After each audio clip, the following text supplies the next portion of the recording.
Nba-Sarc. And to give a background of this event, which is really to discuss and foster relationship between legal practitioners and security agencies.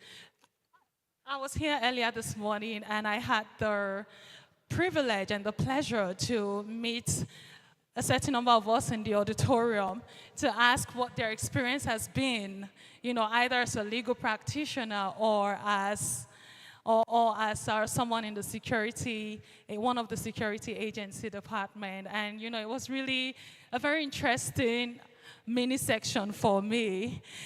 So with a show of hand, can I see, maybe from either legal practitioner or someone from the security agency, if we've had an interesting experience with someone on the other side? We had that conversation earlier this morning. Don't act like we haven't spoken this morning. With a show of hand. So thank you so much. To give a background to why this commission or this committee is set up, it's really to foster collaboration among the legal arm on the one hand, the legal practitioners on the one hand, and security agencies on the other hand. It is no news that there's this presumption that it's an interesting relationship between the both sectors, and this kind of interaction, this kind of discussion is beyond commendable, if you ask me. I'd say that it's really crucial, and that shows, it's like a step to show that the two arms can work together, two can agree, become one as it should be. And to give a background again, we've had this meeting in the Eastern Zone and in the Western Zone, and now we're having it in the Northern Zone. That's why we call it the grand finale. And I don't want to be a stranger in your face. I understand that you want to understand more about this meeting, more than you want to know who is before you. But allow me to say that we should start from the beginning. So my name is Omolere Abisola, and it's my pleasure, gives me great joy to be anchoring this section on fostering relationships between the legal arm and security agency. I do not believe that you are unhappy to see me, so thank you very much. I'm really excited to be here, and I will be walking you, taking us through this event. A quick announcement, if I may. There will be a paper passing round where we can put down our details. It's the registration document. When it gets to you, please kindly fill it and pass it on to the next person, to your left or to your right, as the case may be. While that is going on, let me take a walk around the crowd and see. Please, when I come to you, do not reject my microphone. I want to hear from your experiences what it has been like, either on the legal practitioner part, what your practice has been like. I will save those that I have had an encounter with earlier this morning for the last. So I will start with new faces that I haven't seen just before we get started with the program. So you already know who I am. I like to think that, but I don't know who you are. So we're going to get started from there. And I see Madam smiling at me, so she's probably really happy to see me. Do you want to tell us what your interaction has been like, depending on what side you are on? With your name first, of course. Thank you. Good morning, everyone. My name is Teresa Sukwo, and I'm from the NDLEA. I have a pleasant thing to say this morning. My relationship I am a lawyer too, and I also work with the security agency in the prosecution sector. My relationship with lawyers who come to probably act on behalf of their clients has been very good. We in the NDLEA, we have good relationship with lawyers. I'm not saying it's always good, but mostly we have a good relationship with lawyers who come for their clients. We have the investigation unit where cases are being investigated. They come, lawyers are allowed to come, see their clients whenever they want. And the provisions of ACJA are also complied with in the course of investigation. The lawyers are allowed to come in while statements are being taken as provided by ACJA.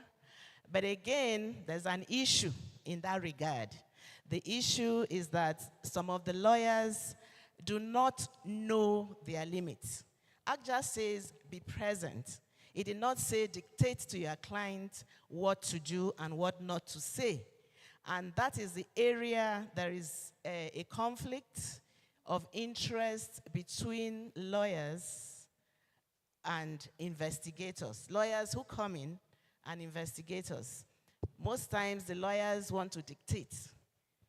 They want to tell their clients, don't answer this question. And those information they get to us. I am not there, but they are reported back to us.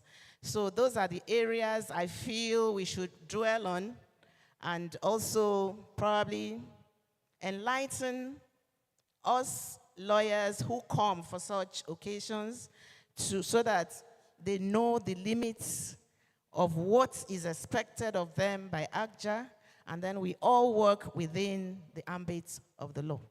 Thank you. Thank you so much for sharing that. A round of applause for her, please.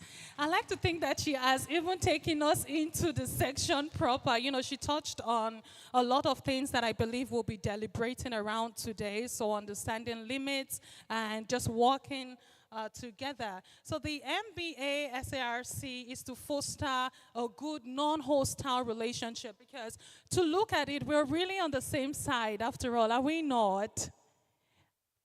We are on the same side. So we want to see that there is that harmonious relationship, because everyone, whether on the lawyer side or on the security agency side, we're walking towards the cause of justice and towards a better society. All right, so before we continue, or before we continue really, I'd like for us to be upstanding if we can and take the NBA prayer. The NBA prayer, let me give a little background to that, because we have a lot of invited guests that might not be familiar with it. It's a statement that captures what we intend to do as legal practitioners. Can we recite the prayer as we see? Almighty God, our Creator, we pray you to be with us in all our deliberations and direct our endeavors, so that we shall continue in humility to glorify thy name and do that which is right and just for our profession, its members, fellow men, and our country. Amen. Thank you so much. Well, before we get seated, we're going to take the national anthem. Forgive me if I'm wrong in my assumption that everyone in this room is a Nigerian. So we are all bound by good people, great nation, green, white, green. And in light of that, we couldn't have this event without acknowledging our beloved country, Nigeria. The national anthem.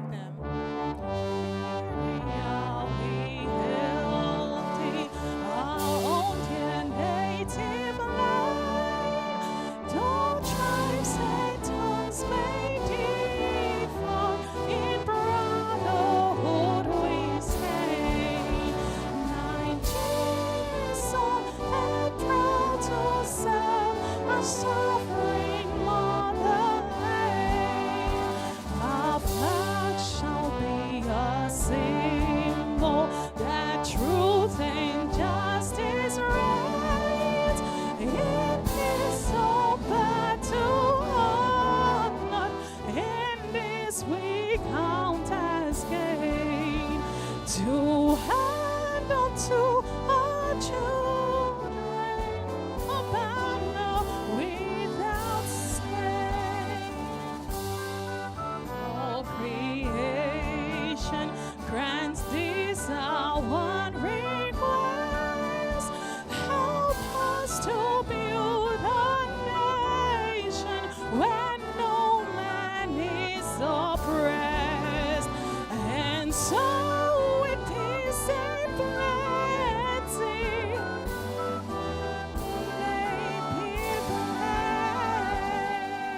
we say amen and amen to that. A round of applause for Nigeria.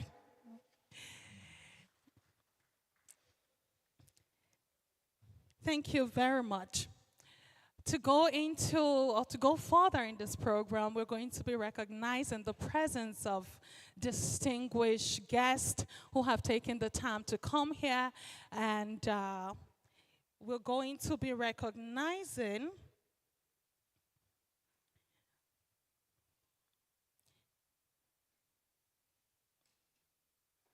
I beg your pardon.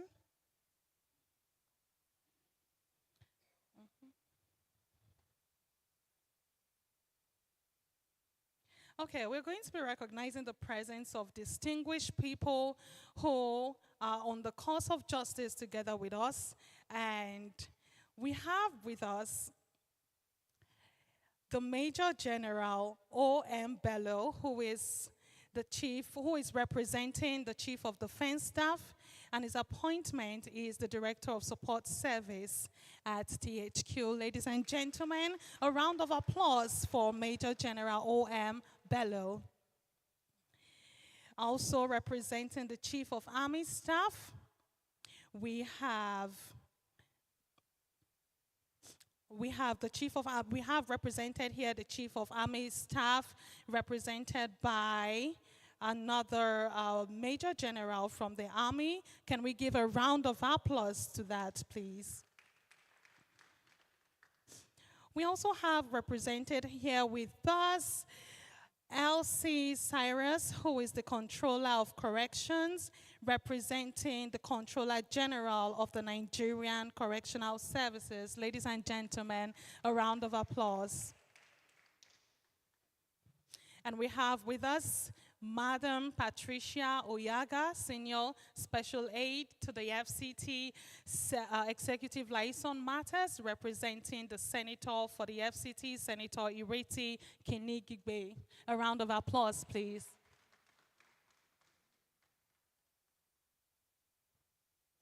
We also have represented here the Commissioner of Police, who is here present.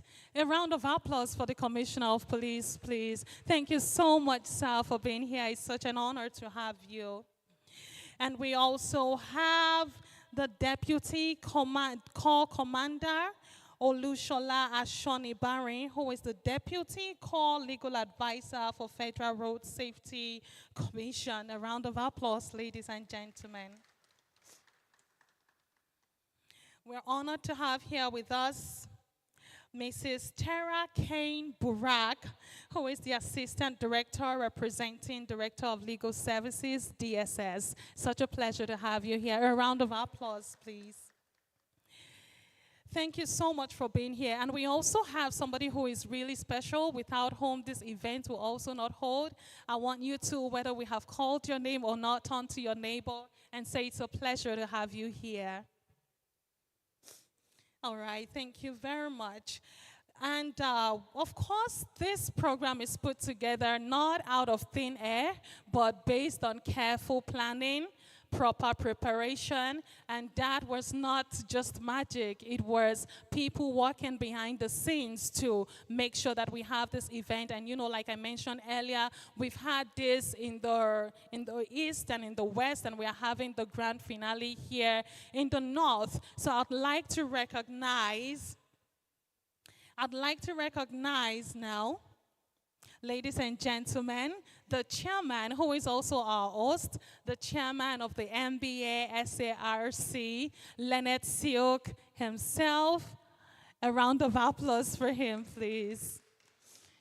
Thank you so much, sir, for taking the time to plan this, and your wonderful team as well. And of course, the NBA itself does have the coordinator and the president of the NBA, which we would also recognize. A round of applause for him, even though he's not here with us, but we celebrate him, and it still ties to him.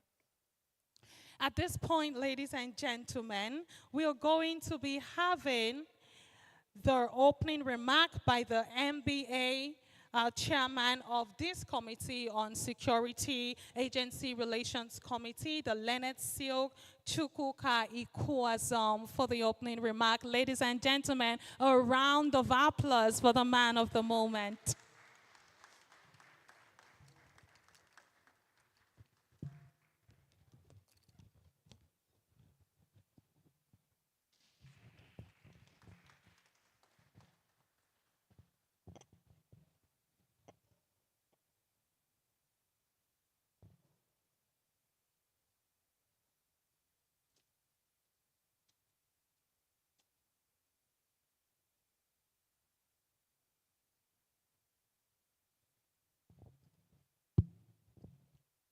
The president of the Nigerian Bar Association, Mr. Yakubu Chonoko Mikiao, OON, SAN, who will be joining us very shortly. Members of the National Executive Committee of the Nigerian Bar Association, the heads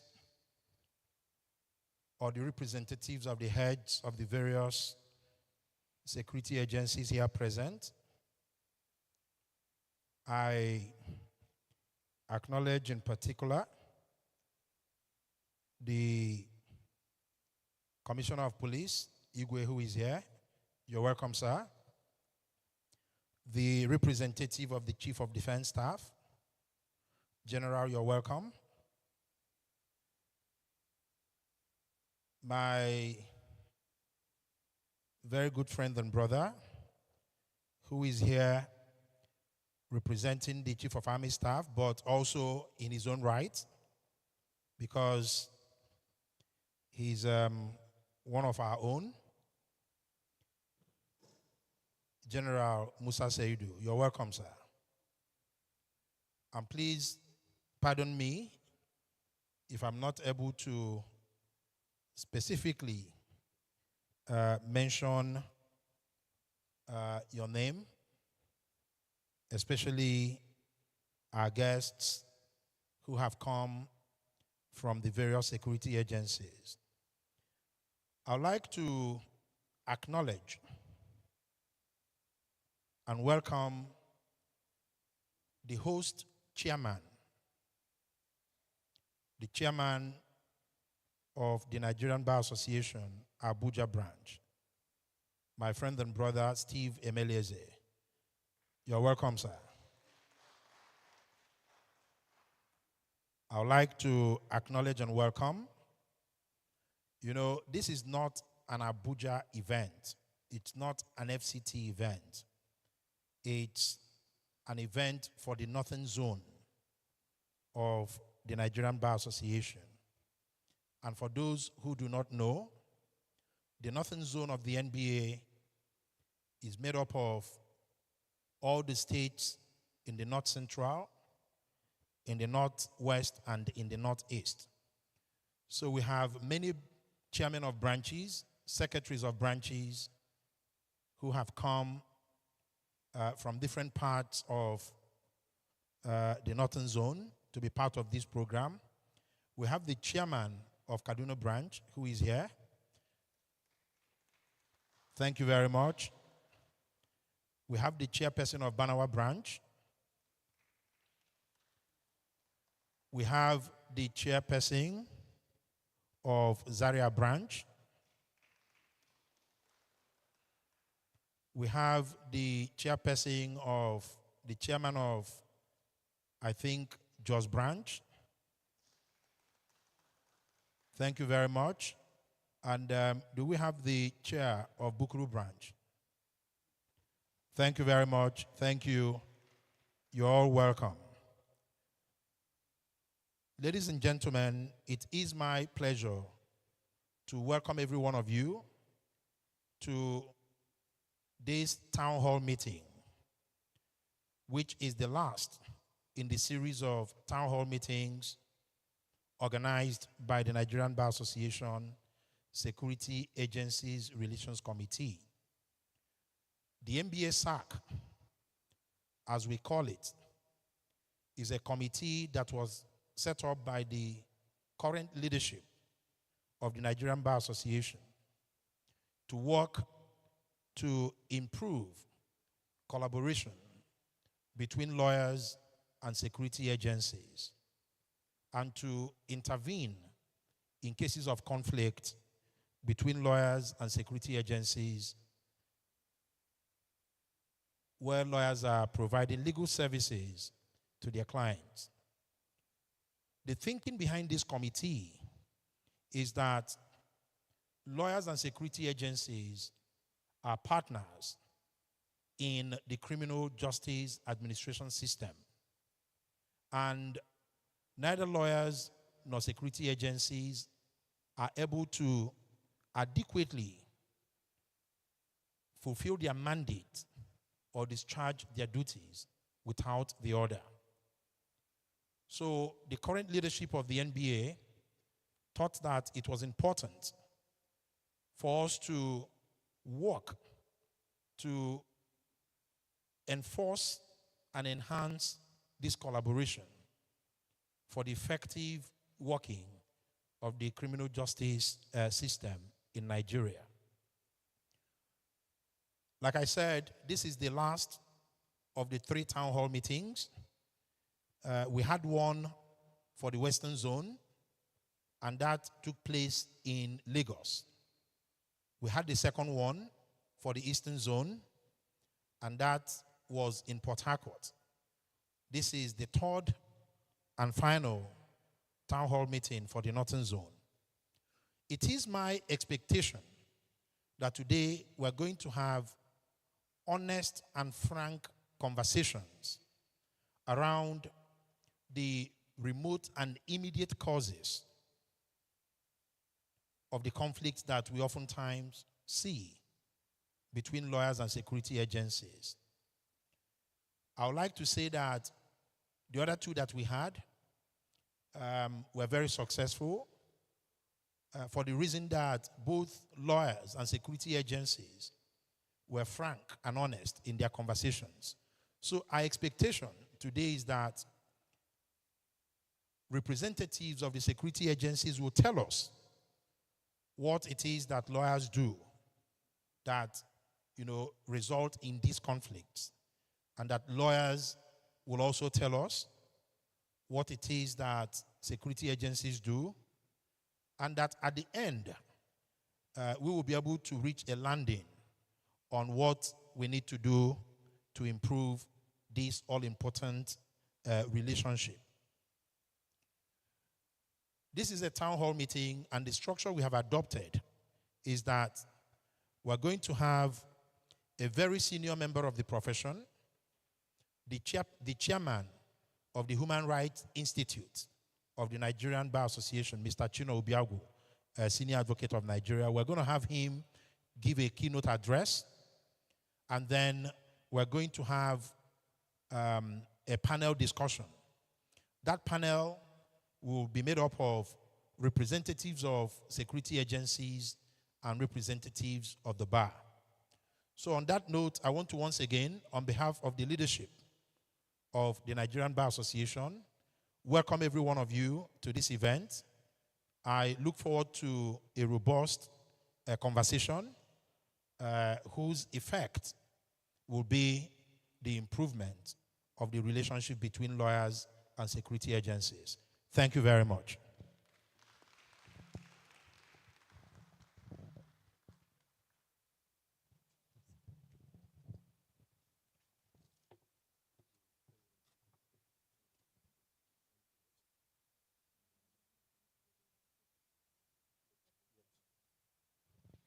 A round of applause for the Nba-Sarc. He's shed almost all the light that we need on what this committee is about and exactly why we are here. And we're going to proceed with today's event with goodwill messages. We are honored and delighted to have security agencies of our different parts of the country here with us. And we're going to have them give us their goodwill messages in line with the theme of today's event. And of course, I'll be starting with Major General O.M. Bello, who is representing the Chief of Defense Staff for his goodwill message. Ladies and gentlemen,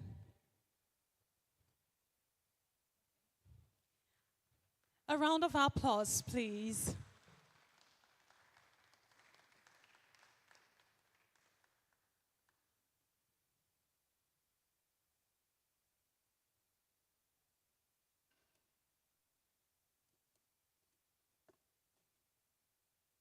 A round of applause until he gets here, please.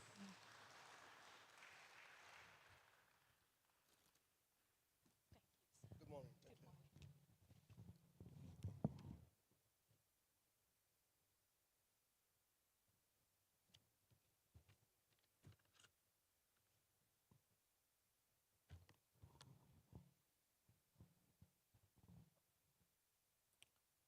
you. The President of the Nigerian Bar Association, Mr. Yakubu Chinoko Mekio, the Honorable Chairman of the Nigerian Bar Association Security Agents Relations Committee,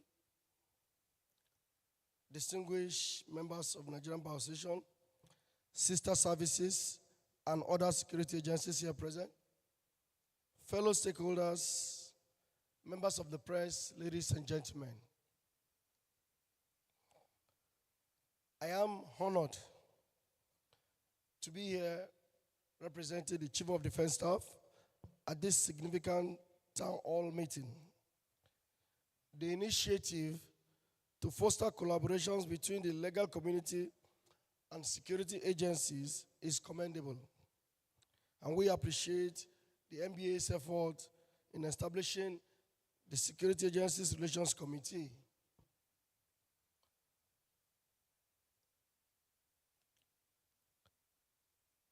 I'm here to give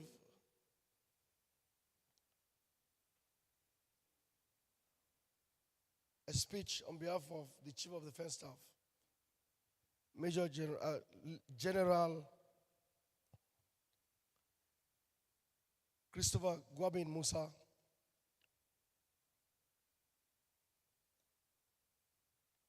ON. However, we intend to submit a proposal to this committee to fashion a way forward around which are clusters for discussion today. Ladies and gentlemen, in the CDS view, that is Chief of Defense Staff view, promoting a harmonious relationship between lawyers and security agencies require mutual understanding, respect, and trust. We recognize that, citing the story of structural functionalism, our roles are complementary in upholding the rule of law and ensuring national security for prosperity of our country. The foundation upon which the military and law profession are based are hierarchy, discipline, and mutual respect. Both professions thus share similar values that promote harmony. To achieve this harmony, we propose the following steps, with specific suggestions, as I said earlier, to shape the discussion for today. The first is to always have regular dialogue and engagements. Under this, we looked at organizing quarterly town hall meetings, establishing joint NBA SARC working group to plan and coordinate events, encourage participation from various legal and security stakeholders to promote diverse perspectives. Second is on education and training. The CDS opines that Training programs should be jointly developed for security personnel and legal practitioners on human rights, rule of law, and best practices in security operations. Invite experts from both fields to lead discussions and share experiences. And then utilize online platforms to expand reach and accessibility. On the third plank, deals with clear communication channels. Designating specific points of contact within security agencies and the Nigerian Bar Association Security Agency Relations Committee for swift resolution of issues, complaints, and misunderstanding. To establish and dedicate hotlines, online portals for reporting incidents or seeking clarifications. And finally, on communications, to ensure prompt response mechanisms are in place to address concerns and prevent escalation. On respect for professional boundaries, to develop clear guidelines and protocols for interaction between legal practitioners and security agencies, outlining roles, responsibilities, and limitations.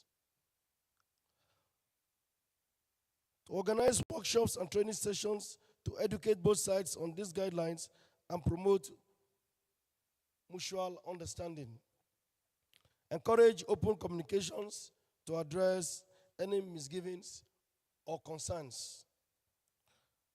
On joint advocacy, the CDS opines that there should be collaboration on advocacy initiatives promoting rule of law, human rights, and national security, recognizing that these values are interdependent and essential for the nation's progress.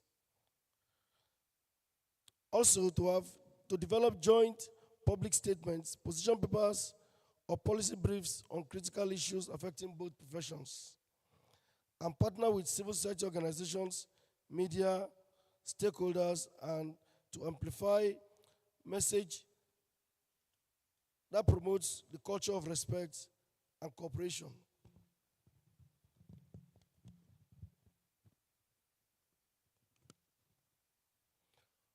Now, these proposals we have made, there is an overarching effort to go about achieving them, and they are listed as just 3.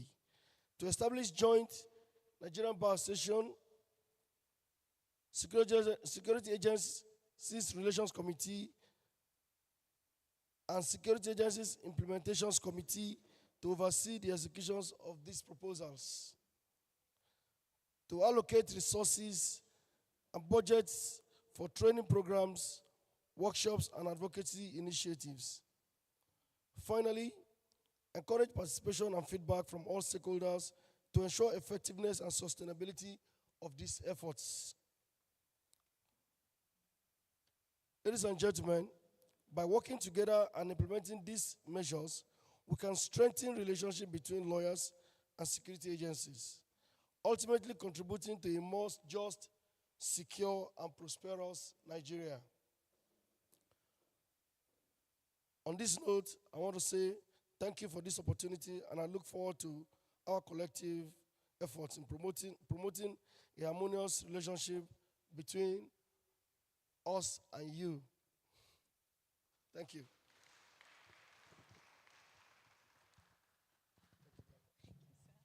Thank you so much. Sir, just before you leave, so we have a seat reserved for the Major General Bello here. Thank you so much for that. A round of applause for him, please. And when the Major General was speaking, I think 4 things stood out to me in his speech, where he talked about understanding, and he talked about respect, and he talked about trust, and he talked about communication, which in his own words he said dialogue.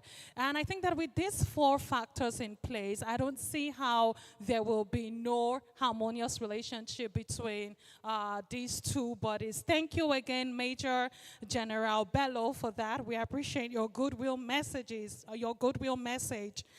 Uh, we're going to call up the Major General because we do have a seat for him here and we do not want it to be vacant. Sir, would you please come up and have a seat designated just for you?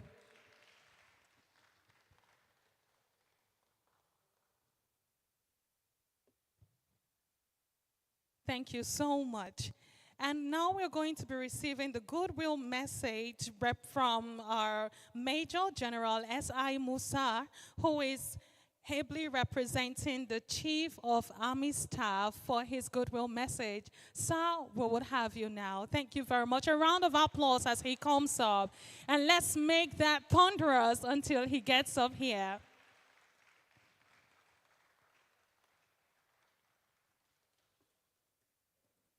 Until he gets up here. Thank you.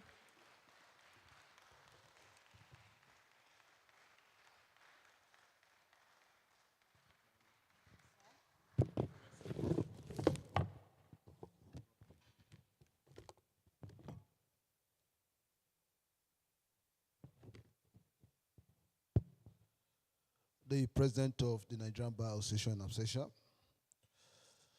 Yakubu Mekau Chinoko, or Yakubu Chinoko Mekau, the chairman of the Nigerian Bar Association Security Agencies Relations Committee, Ikwazo, Senior Advocates of Nigeria, representative of the various security agencies present, colleagues, ladies and gentlemen. There is a saying that the opera doesn't end until the fat lady sings. This is much in tandem with military tradition, where when your spirit has spoken, the parade comes to an end, so to say. So in that regard, I will be aligning myself in total with everything the representative of the CDS has said. And in addition to that, just to wish that this town hall meeting is a success that will achieve all its desired end state. Thank you.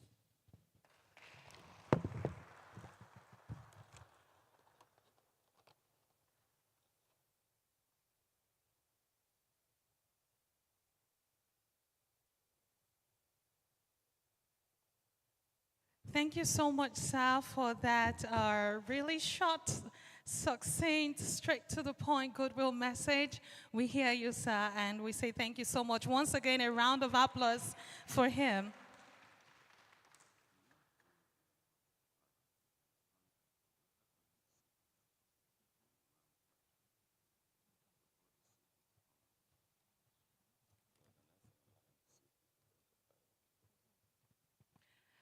Thank you again. So taking us further in the goodwill message, we would have the Commissioner of Police, Sir Ben Igwe, for his goodwill message. A round of applause for the Commissioner of Police.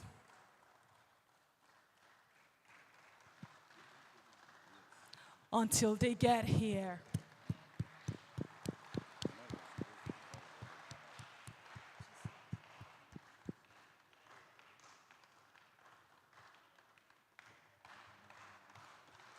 And while we have him coming, we'll have our general come up for his seat here as well. Thank you, sir.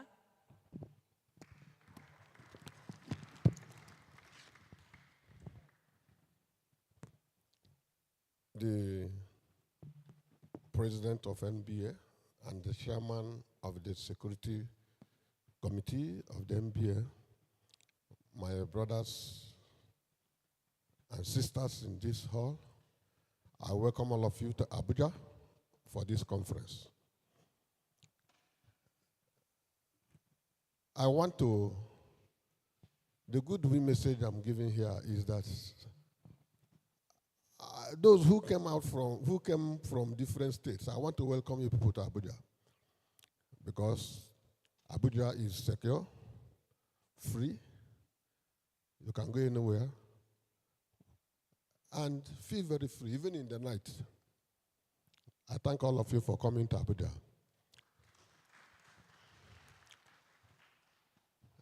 The police and the Nigerian Bar Association are partners in progress.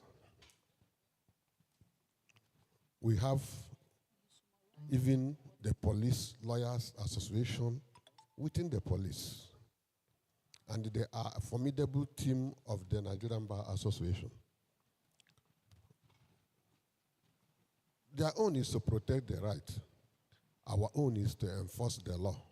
So we are partners in progress, especially where crime is involved. I will welcome all of you and encourage you to continue to have this type of forum so that we can talk to ourselves. No person knows it all, and no person gets it right always. God bless all of you.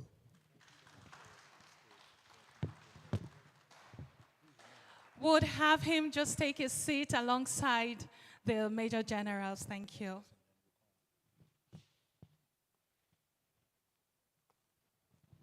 Thank you so much, sir, for that message. And now we're going to be calling Barrister Rosalyn Tasha, who is representing the Rights Department and representing the Attorney General of the Federation and the Ministry of Justice.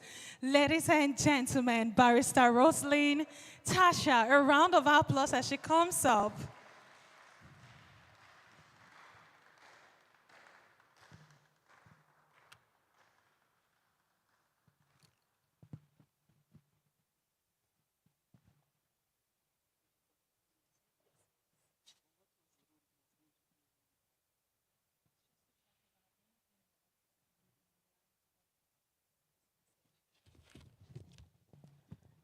Mr. President of the Nigerian Bar Association, learned colleagues here present, invited guests, ladies and gentlemen.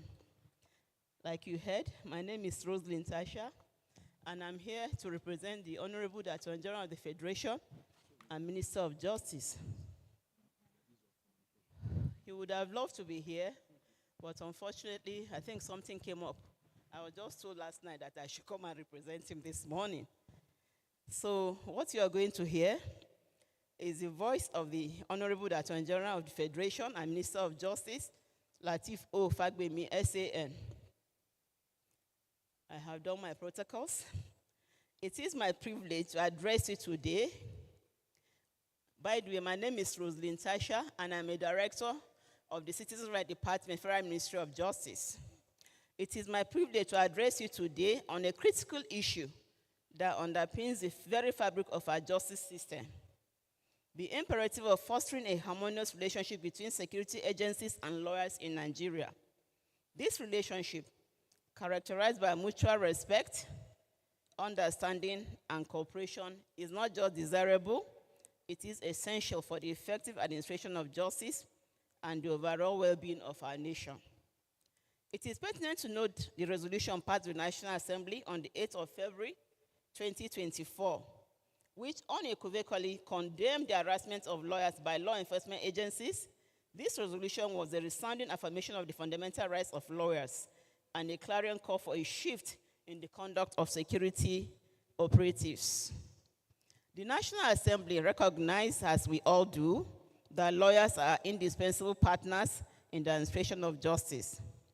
Their role in protecting the rights of citizens, ensuring due process, and maintaining the integrity of the legal system cannot be overemphasized. It is therefore unacceptable that these officers of the court are subject to harassment, intimidation, or obstruction in discharge of their duties. Lawyers and security agencies have a common goal: to create a safe and just society.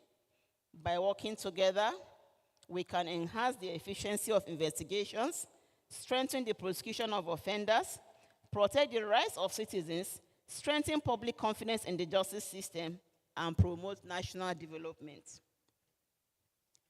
To bridge the gap between lawyers and law enforcement agencies, lawyers and security agencies, we must prioritize the following: joint training and capacity building. Regular training programs should be organized to equip both lawyers and security personnel with a comprehensive understanding of each other's roles, responsibilities, legal frameworks, and the importance of collaboration. Mutual respect and understanding. Both lawyers and security agencies must recognize the vital role each plays in the justice system and treat each other with respect. Effective communication channels. Establishing clear and effective communication channels between the legal profession and security agencies can prevent misunderstanding and conflicts. Accountability and discipline. Both lawyers and security personnel must adhere to the highest ethical standards to prevent abuse of power. Those who violate professional ethics or the law must be held accountable to maintain public trust. Independent review mechanisms. It is of paramount importance to establish robust and independent review mechanisms to investigate complaints and hold accountable those who transgress professional ethics or the law. Such mechanisms are essential to foster trust and confidence in both the legal and security sectors. By impartially examining allegations and holding accountable those who violate professional ethics or the law. In conclusion, the harmonious relationship between security agencies and lawyers is a cornerstone for a just and equitable society. By working together, we can create a Nigeria where the rule of law prevails and the rights of all citizens are promoted and justice is served without fear or favor. This meeting, therefore, serves as a catalyst for change. Let us seize the opportunity to build bridges, foster cooperation, and create a legacy of justice and harmony for generations to come. I thank you for your attention. God bless you.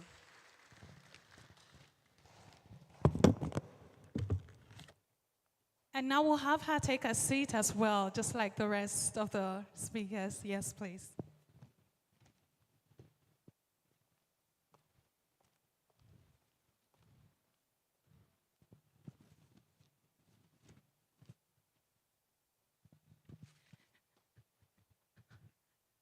As I continue to stand on existing protocol, I'd like to recognize our other persons that we have here with us. We have our Sir Godwin Ocheni, who is the chairman for Kaduna Kachina branch. A round of applause for Mr. Godwin, please. Thank you for coming. We have the chairman of Barnawa branch, who is here really in person, Bukola Ajao.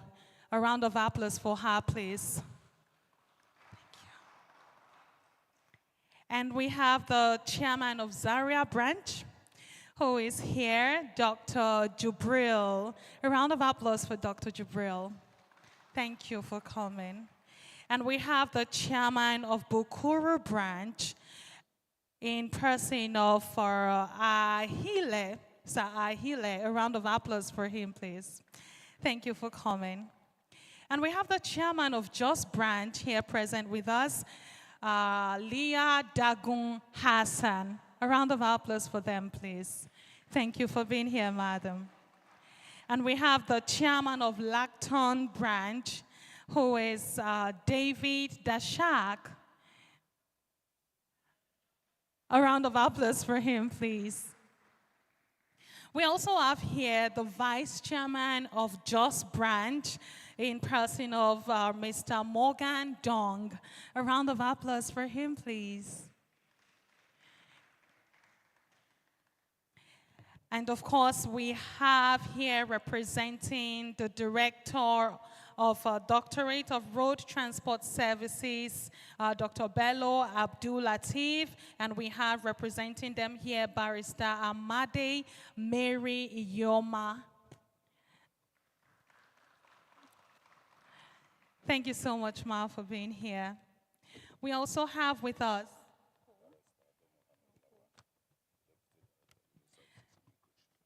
we also have here present with us the Deputy Director of Legal Services for Immigration, Barrister Ado Mohammed Lawan, present here with us. A round of applause, please. Thank you so much, sir, for being here. Yes, so in the message, goodwill message that happened just now, what I took away was the point that she talked about joint training, right? So we already established, taking from what the major generals have said on our communication and understanding and trust. And she mentioned a very interesting point on joint training, because if we're really going to have that harmonious relationship, we have to train both houses. Isn't that so? So that is something to bear in mind. And she also talked on a review mechanism, which would also go a long way in establishing this harmonious relationship. And then we're going to be having the goodwill message, a goodwill message from, okay, on behalf of the chairman of the NBA branches in the North, and that will be by Barrister Godwin Ocheni. Ladies and gentlemen, Ochai, I beg your pardon. Barrister Godwin Ochai, a round of applause for Barrister Godwin Ochai, as he takes the goodwill message on behalf of the chairman of NBA branches in the North. A round of applause until he gets here. And remember that this is for the northern, part of this program. Mr. Ochai, thank you. Thank you very much. I will forgive you for murdering my name. Mr. President of the Nigerian Bar Association, Yakubu Chonoko Mekiao, OON-SAN, the chairman of Nba-Sarc, the representative of the Honorable Attorney General of the Federation, the representatives of all the security agencies here present, may I stand on the already established protocol. It gives me great pleasure to be at this gathering, because it goes to the very foundation of our practice. And I'm happy because the chairmen of branches, particularly in the North, are here to represent lawyers in their various branches. And I'm particularly happy too that the security agencies have deemed it necessary to be represented here. And this is because in our daily activities, and you agree with me as chairman of branches, that we have this daily occurrence of interface between lawyers and the security agencies, particularly the police. And I'm surprised because I'm surprised that the EFCC is not represented here, because they also should be a part of this gathering, because so many things, so many complaints from lawyers come from that end too. So I want to thank the chairman of Nba-Sarc for bringing this to our doorsteps. And I know that at the time we leave this place, we'll be enriched and we'll have a robust discussion with the security agencies. Thank you very much, and God bless us.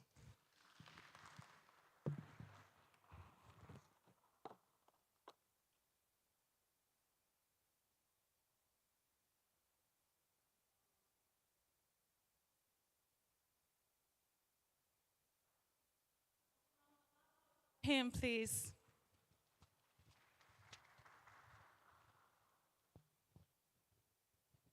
Now we're going to be taking a final good note address, or goodwill message from Commandant Wadat, who is representing the Navy. So we'll have you now. Thank you so much. A round of applause for him as he comes up stage.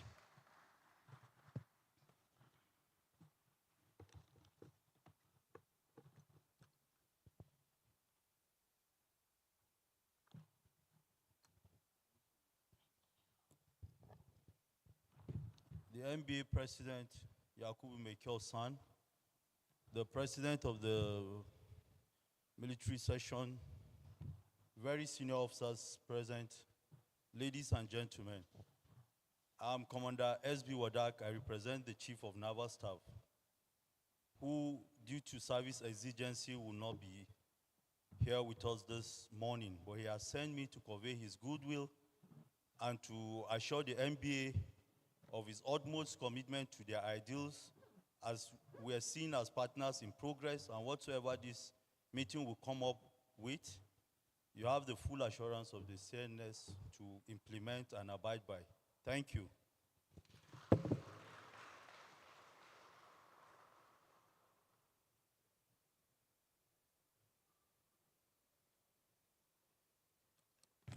Thank you so much, sir. We appreciate your goodwill message. And going further in today's event, we're going to be having the keynote address, discussing appraisal of the role of security agencies in society and their relationship with lawyers. So whatever you are here as, whether as a lawyer in criminal litigation or just having interface with security agencies, or if you're a part of the security agency itself, that is exactly why we're here. And it gives me great pleasure to invite Mr. Chino Obiago, Nba-Sarc, Senior Advocate of Nigeria, who is the chairman for National Human Rights Institute of the NBA. A round of applause as the Nba-Sarc comes and gives us the keynote address addressing the reason why we are all gathered here. Ladies and gentlemen, a round of applause for the Nba-Sarc.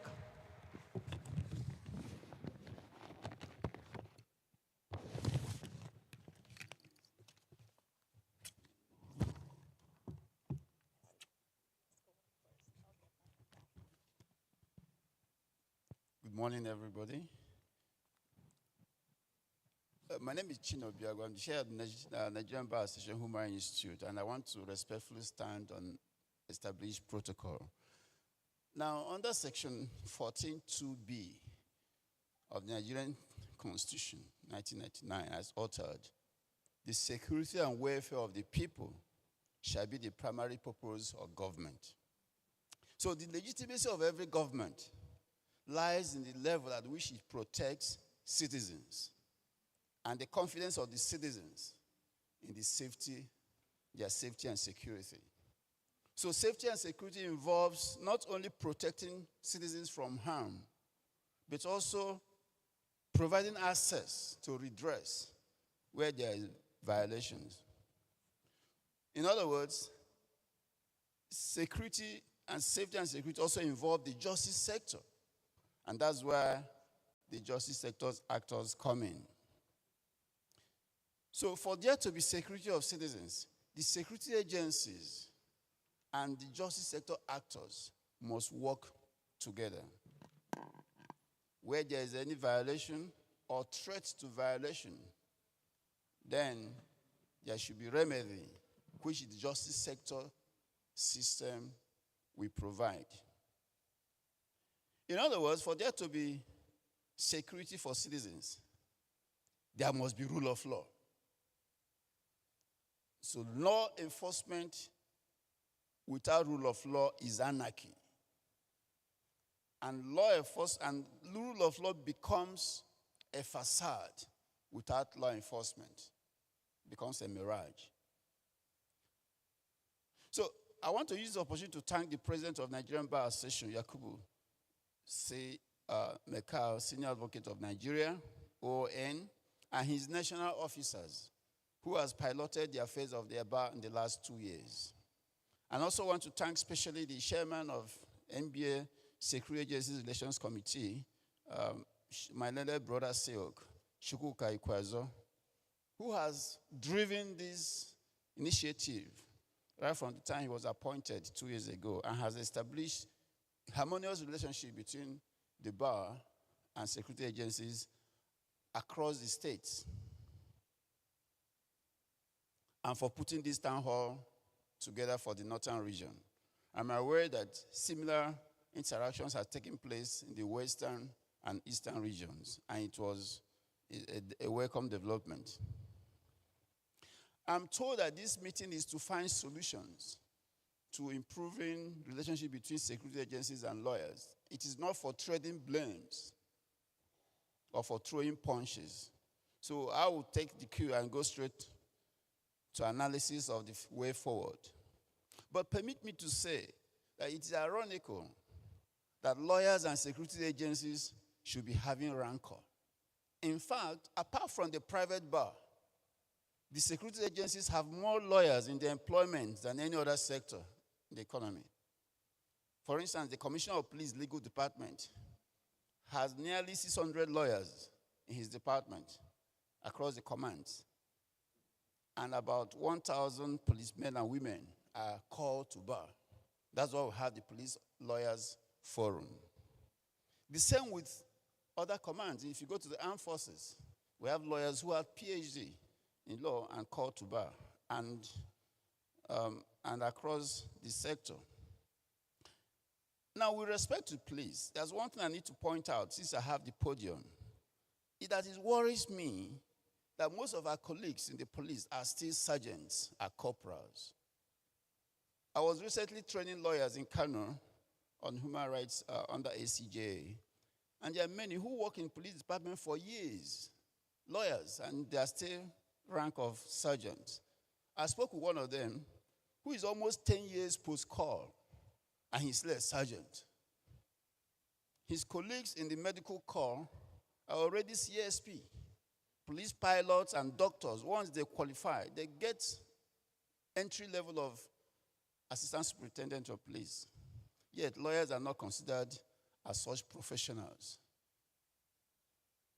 I'm sure the Nigerian Bar Association's Security Agencies Relations Committee, ably led by Mandela Brothers Shukuka, will take this up with the Police Service Commission and ensure that our colleagues in the police are given their rightful place in the profession. Now again, permit me to recount the reasons for this town hall meeting.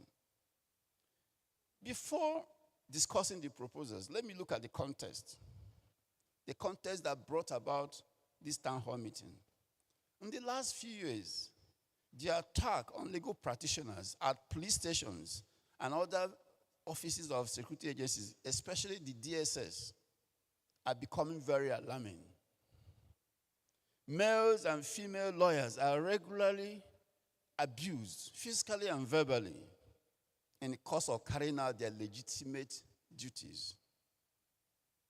In fact, in most police stations, lawyers are forced to drop their phones at the gate of the police station when the visitor attend to their clients. Cliches like, "Cancel, you are not welcome here." "Oh, suspect, so you called a lawyer." Or, "Do you want to teach me my job?" And stuff like that are frequently heard among police staff, especially among the rank and file. Now the question is, are lawyers any threat to policing? I don't think so. Let us look at examples of police mistreatment of lawyers.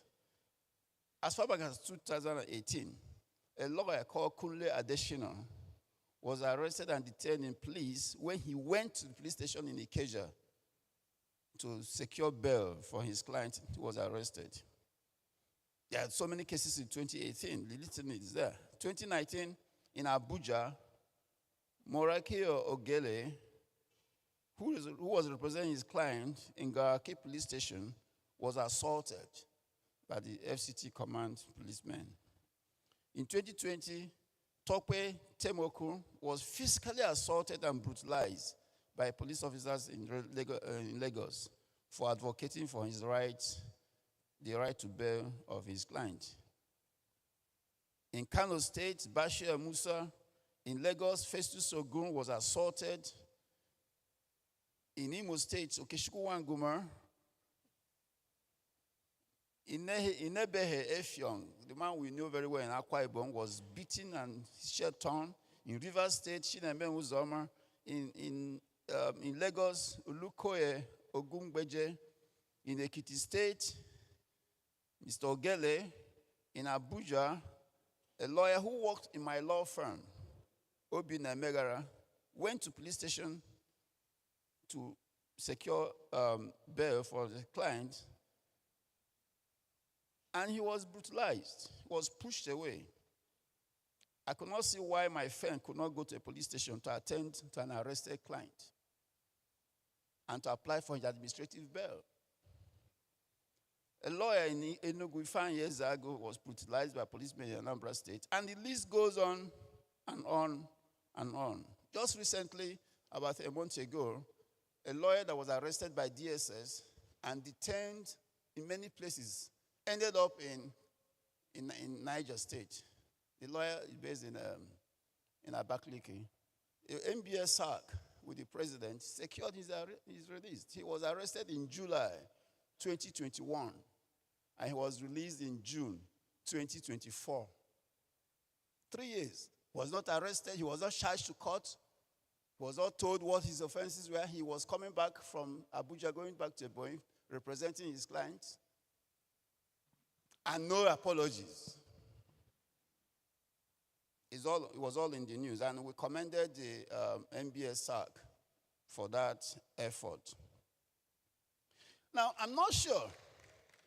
Yes, please, I think they deserve an applause, yes. Mr. Awori was very, very grateful for that. 3 years, a lawyer. Now, you can imagine what happens to people who are not lawyers, how much they are brutalized and denied their rights. Now, I'm not sure any policeman or any security man has been harassed and brutalized in the courtrooms or on the court premises, which is where we ply our trade. Well, that's like our police station, isn't it? So why should lawyers be treated unfairly when they go to meet their colleagues? Because the Commissioner of Policemen said, we are colleagues. We are same ministers in the temple of justice. There are reasons. And I think that's why we're here, to discuss those reasons and to see how we can deal with it, because we cannot continue that way. The frozen relationship had to be fixed. First is that, in my personal opinion, that there is a lack of understanding of the constitutional right of any person, any suspect, to a lawyer of his choice. This is a fundamental right that cannot be denied in any constitutional democracy. As a matter of fact, what is called today in common law jurisdiction, the Miranda rights, arose from the case of Miranda versus Arizona in the United States, where Mr. Alexander Miranda in 1963 was arrested for the offense of rape and murder. And he was interrogated at the police station without his lawyer. And he was not told that he has a right to his lawyer. He made a confession to the crime, and he was charged and convicted and sentenced to death. His appeal went to the Supreme Court of the United States after going through the appeal court of the Fifth Circuit. And the Supreme Court held that insofar as he was not allowed advice of his lawyer before making the confession, that confession should not be used to try him, and his conviction was quashed. That goes to, in every domain. So Miranda rights is a right that is applicable in all jurisdictions, common law jurisdictions. And we have imported it under Section 10 and Section 17 of Administration of Criminal Justice Act 2015. And also in the Police Act 2020, where anybody who is arrested must be allowed his lawyer to be present during interrogation. That's Section 17.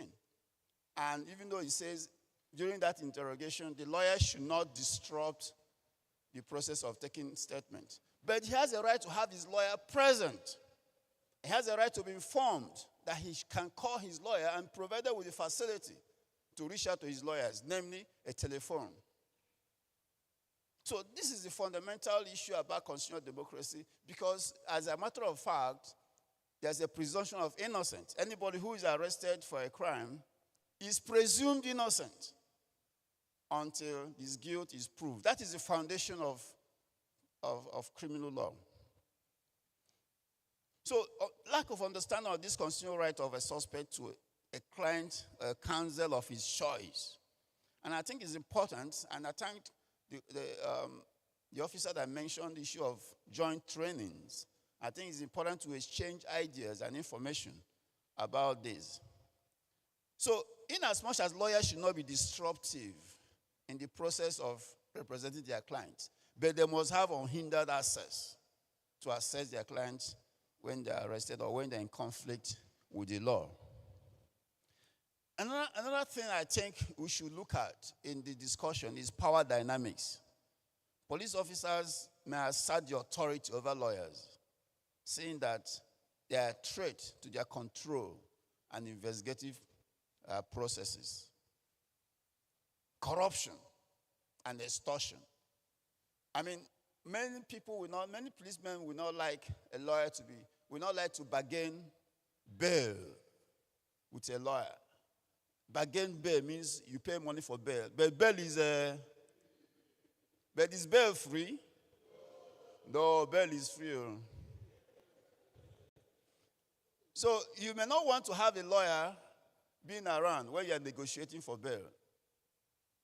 Because, he may interfere. He may even cut your commission out of it.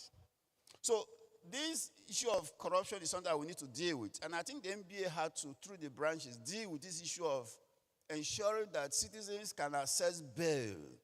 Once you can provide the recognizance, the surety, the assurance that you will return to face trial, you should be granted bail. That will reduce the tension between lawyers and police. Fear of exposure, lack of accountability, poor training and orientation. The process of training our security agencies, especially the police, is really very poor. And that's why when you go to other agencies like the armed forces, you don't see this type of rancor because these agencies have access to resources for training. The Army, the Navy, and the Air Force officers are a little more, they're much more polite and much more polished, considered compared to other agencies. And that is because they have, no, I don't say clap. Oh. Yes, I agree. But that is the reality. So, if you go to a military barrack as a lawyer, I'm sure my colleagues will attest that you'll be treated more cordially than if you go to Garki police station. Am I lying? So, at the end of the day, discover that training and orientation is important so that officers and men will know that there is a need to respect every citizen, not just lawyers, in carrying out their duties. Because they are recruited to protect the citizens, not to brutalize them. So I think we should endeavor, the Nigerian Bar Association should endeavor to undertake training for police officers, receive adequate training on human rights, on the legal procedures, and on professional conduct, and in order to reduce the case of brutalization of citizens, including lawyers. Overzealousness. We know that sometimes some policemen can be overzealous. And we always tell lawyers that if you go to a police station and you have problem with the rank and file, ask for the DPO, ask for a superior police officer. It's very likely the superior police officers will be much more enlightened and much more cordial and friendly in approaching you than the rank and file. So I think that is overzealousness is a reason. Personal vendetta, institutional culture, and that is very important. It is the institution that breeds that mentality of we don't want you here for now. So it is important to increase the interaction between the police and security agencies so that we can address some of these problems as they arise. But permit me to also mention the fact that our colleagues, lawyers, are sometimes to blame. So what are the reasons why lawyers, when they go to police station, are maltreated? Why is it that one lawyer will go to a police station and be treated cordially, and another lawyer will go to the same police station and he's assaulted? There must be a reason. First is that being respectful. Lawyers must be respectful. I know some lawyers go to police and say, I'm a lawyer, and so what? And we also see lawyers who even disobey the law, who's even flout the law. Many lawyers drive their vehicles without particulars. And they put the sticker Nigerian Bar Association. If you're a lawyer, did he say you should not renew your license? Then when you are stopped the roadblocks, say, I'm a lawyer. Well, let's see your papers. So I think being a lawyer must be the first law complier, not a lawbreaker. So being respectful and treating other people with respect, including police officers and other security agencies. Understanding the legal boundaries. Most times the law says, Section 17, as I mentioned, a lawyer will be present during interrogation, but shall not interfere in the process of investigation and interrogation. So every lawyer should understand the legal boundaries to what you can do. We have seen cases where lawyers will even go to police stations and personally stand as sureties for suspects. That is unprofessional. You are not allowed to do that. You must detach yourself from your client's case. So when you become so over-involved, there's tendencies that the security agencies will react in that way. Lawyers must obey the rules of game. Standard operational procedure, the police understand it, and also work within the limits of the law. There was a case we had the last time we did this in Lagos State, where a lawyer, altered the statement of his client. When the client said, I did, he put, I did not, with his own handwriting. That kind of case is clear, criminality.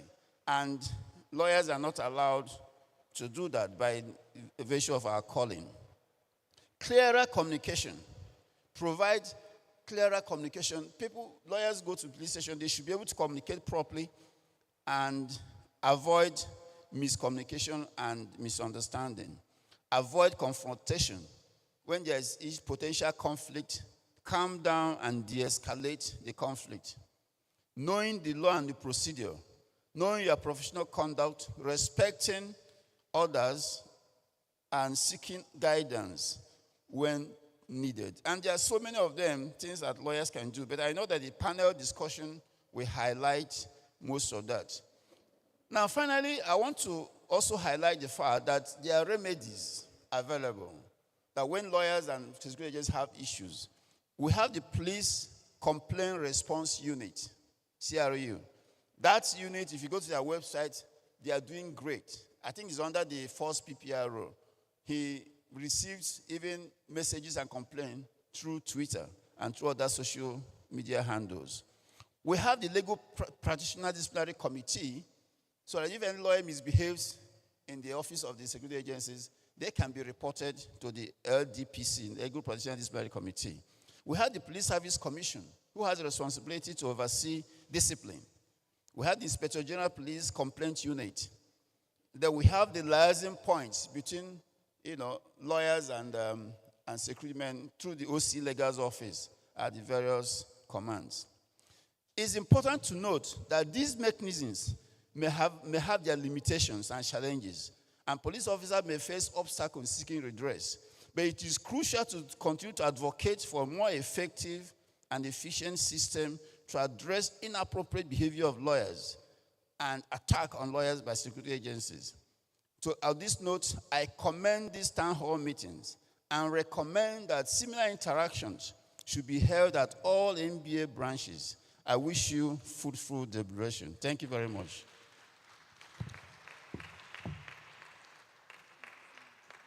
A round of applause for him, please.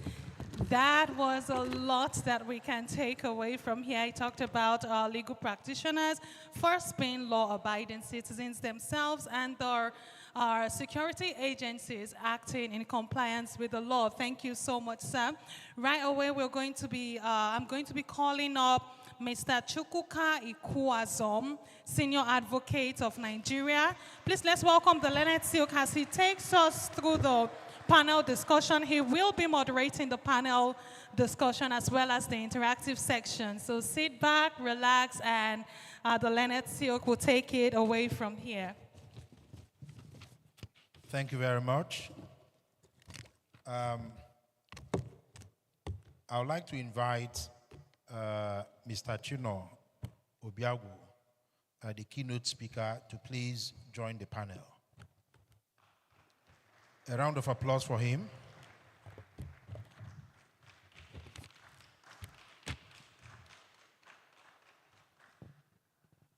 So let me make it very clear that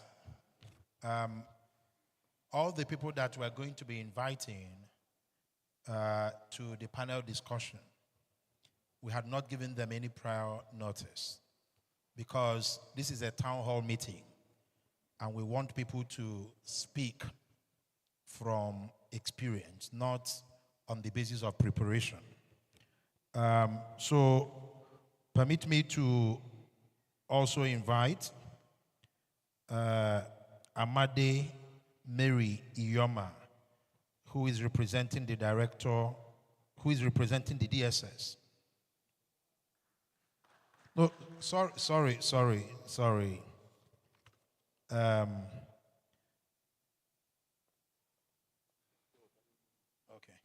Sorry, madam.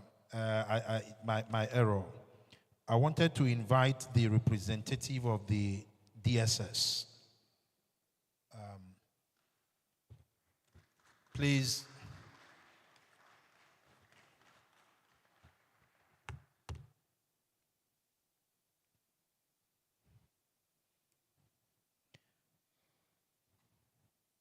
And then Amade Mary Yoma, you can also join the panel discussion.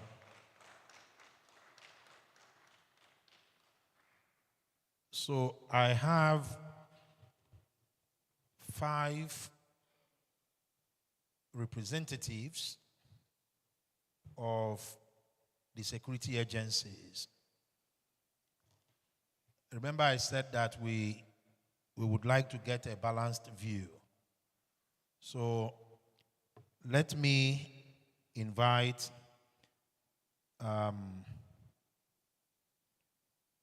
the chairman of Kaduna branch, Mr. Godwin Ochai, to join the panel discussion.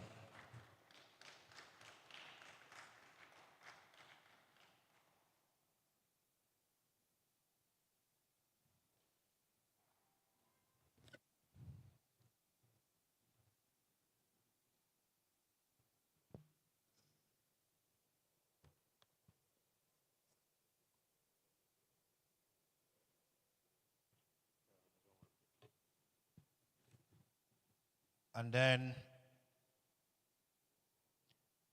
let me also invite the chairman of Jos branch, the chairperson of Jos branch, to join the panel discussion.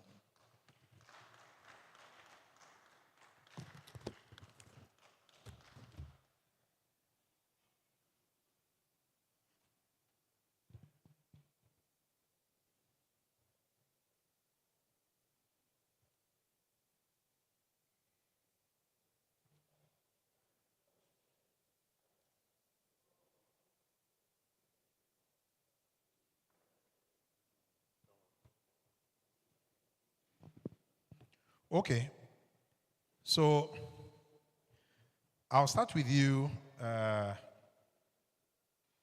Mr. Commissioner of Police. No, sit down, sir, sit down.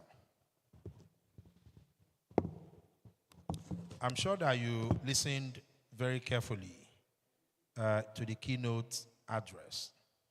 And I noted from where I sat that you took some notes.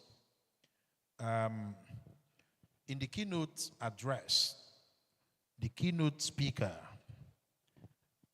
mentioned a few things that he considered to be primarily responsible on the side of the police, for some of the conflicts lawyers have with police officers in the course of discharging their duties. I would just like to get your thoughts on those issues that were highlighted in the keynote.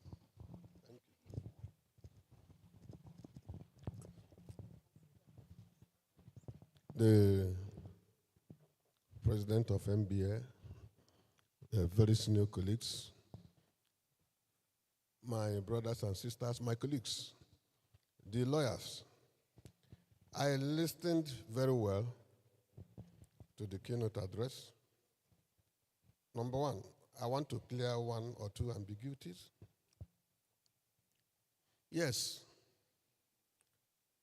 there are some policemen who are sergeants or inspectors or thereabout. That's because the promotional system in police have not reached them. When the time comes, they will be promoted. Many of them who are lawyers, they entered through the cadet scheme. And that was when the police were recruiting graduates.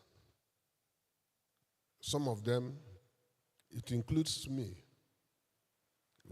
After finishing the university, you enter straight.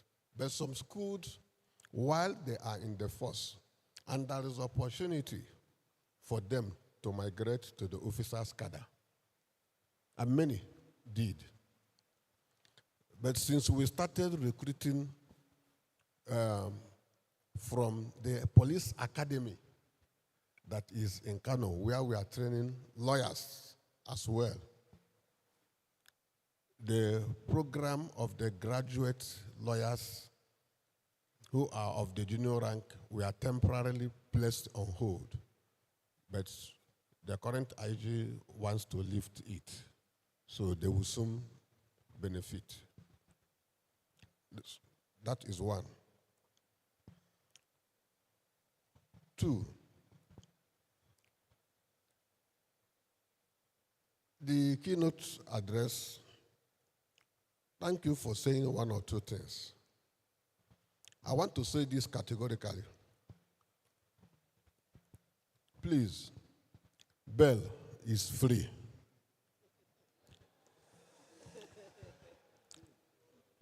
Bail is free. If anybody demands money from you for bail, please demand for receipt. Demand for receipt.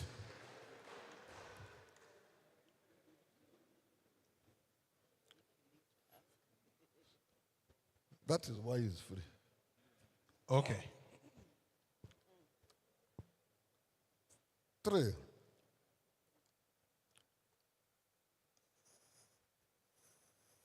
if you want to know the behavior of some of our colleagues, the lawyers, in fact, go to the police station. Because when many of them comes to the police station, many of them believe because he's a lawyer, he's more knowledgeable because he said I'm a learned person than every policeman there. And that is wrong. It is that pasmaga he is doing in order to show his client that he's a good big counsel and is intelligent one. That's when the police look at you, and when you speak one or two things, he look at you and discover that you are just trying to pass maga because your client is by your side. I want to tell you now that with your client has right limited. Even you have your own right limited. That's the truth. If you humbly enter the police station and you ask for something, just like the keynote addresser said, it will be done to you. But when you arrogantly attach big nomenclature to yourself, as if to say that something that makes you inhuman or more intelligent, what do you see? You take it like that. So that is why I advocated for this type of meeting for training. No person knows it all. So if you want to enter, if you come to any police, any station, be humble. You will get what you want and peacefully. I deal with some of your men very well, and they are with me. 2, 4. 3. A lot of them, just like the keynote addresser said, a lawyer will be where you are taking statements, and the suspect is here, who is his or her client. And he will be dictating to the client what to write in the statement. That is not the position of the law. And for you to tell him, my friend, what you are doing is not what you're supposed to do. He took offense. I'm a lawyer. We see in court. Court is for everybody. It's not in his house. The court is in everybody. And that is why some of us who are prosecutors, we go to the court. We don't fear anything. When we ask you where you could end, you say it's in court, we feel very happy. So, those are, many of them are the issues that brings conflict between the police and many of the lawyers. You don't know it all. Many of them are good. When they even come, they will ask you, officer, help me. What happened? I know one talks so many things. When they tell you, say, officer, help me. You know, this my client is just a new client. And you help him. But when some of them come like he want to swallow you, swallow even everybody because he's a lawyer. No, now. You tell him to sit down there. So, in as much as we want to educate ourselves, the counsels, the lawyers need education.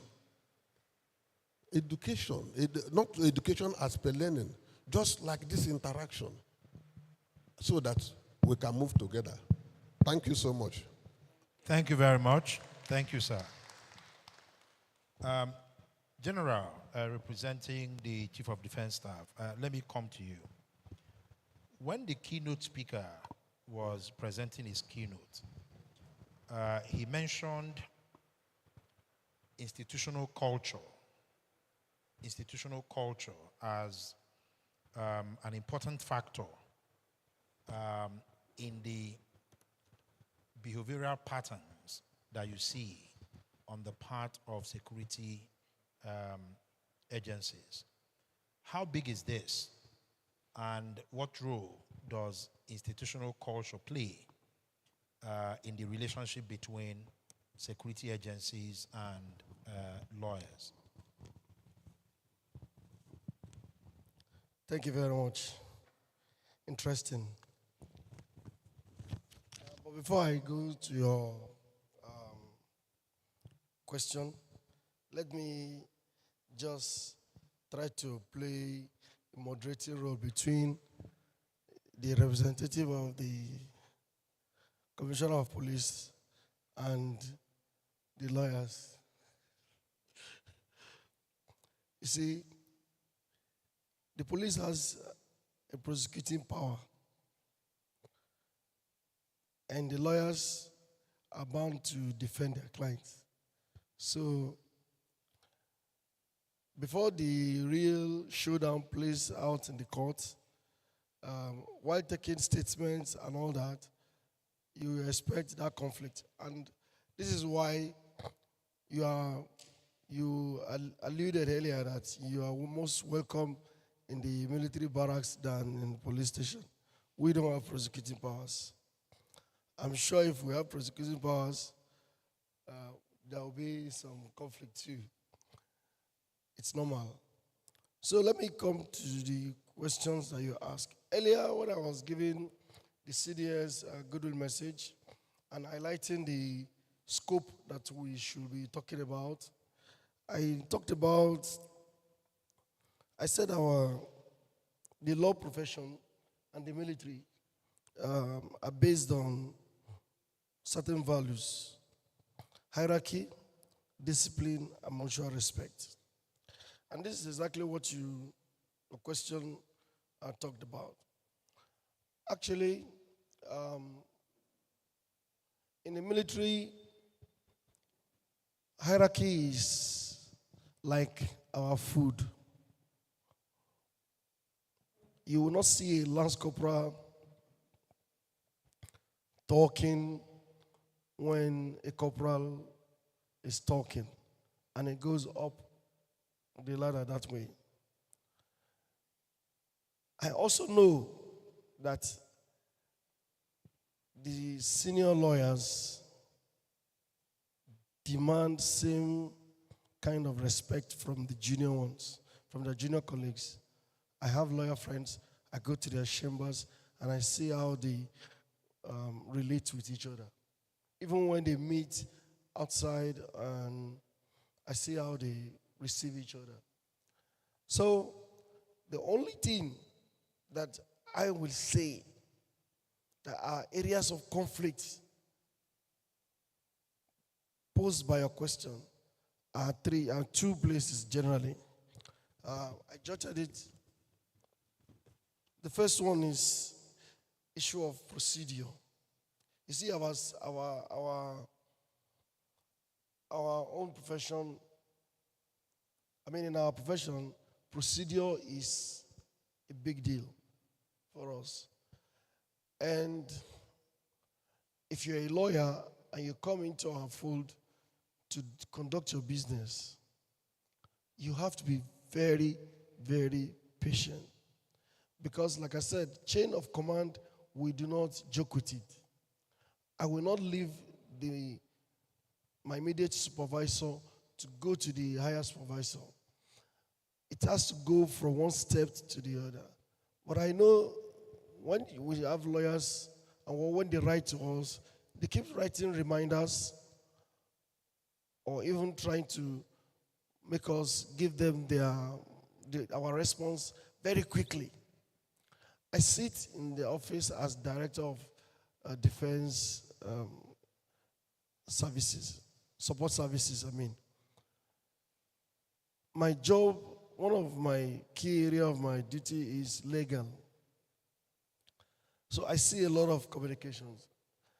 Like, you will write this week, and while you are waiting for response, before we go up the ladder to come down, you are writing, you are pressing, and this is where sometimes it gets, a bit irritating between us and you. I want to, on this note, request that you be patient and allow the procedures to be exhausted so that you can have a detailed response from us regarding what you are asking. Other issues I found out is during our court martials, by our profession, we want to dispense with justice quickly and move on. But you see the lawyers bringing all sorts of applications to delay the procedure. So these are the two areas of conflict that I think the lawyers need to understand, that when they come into our domain and they are conducting their business, we are procedural and we want to do things very fast. When they are requesting information, they want it very fast, but when they are prosecuting cases, they want to drag it on and on. I think we need to understand that these two can work for both of us with patience, with us when we're prosecuting, and with you when you are seeking clarifications or response on certain matters. Thank you. Thank you very much. Thank you. So, General, what I hear you say is that institutional culture plays a big role. It is a big deal. It plays a big role in the relationship between... That is why we advocated joint training and interfacing. That way you will understand why I'm not forthcoming with your answers as fast as you want, and why when we are prosecuting, we want to dispense with justice very quickly. And so if you come around us, you will be able to understand these dynamics and see how you can imbibe that culture of patience to understand this institution issues that you come across when you are dealing with us. Thank you very much. Thank you. Please, a round of applause for the General. So, Madam, I come to you, the representative of the Attorney General of the Federation. And my question to you is, how big a problem is corruption in the conversation that we're having? The keynote speaker did identify corruption as one of the triggers or one of the drivers of the conflicts between security agencies and lawyers. How big a problem is that? I would say corruption is a very, very big problem in all facets in Nigeria, not just between lawyers and the security agencies.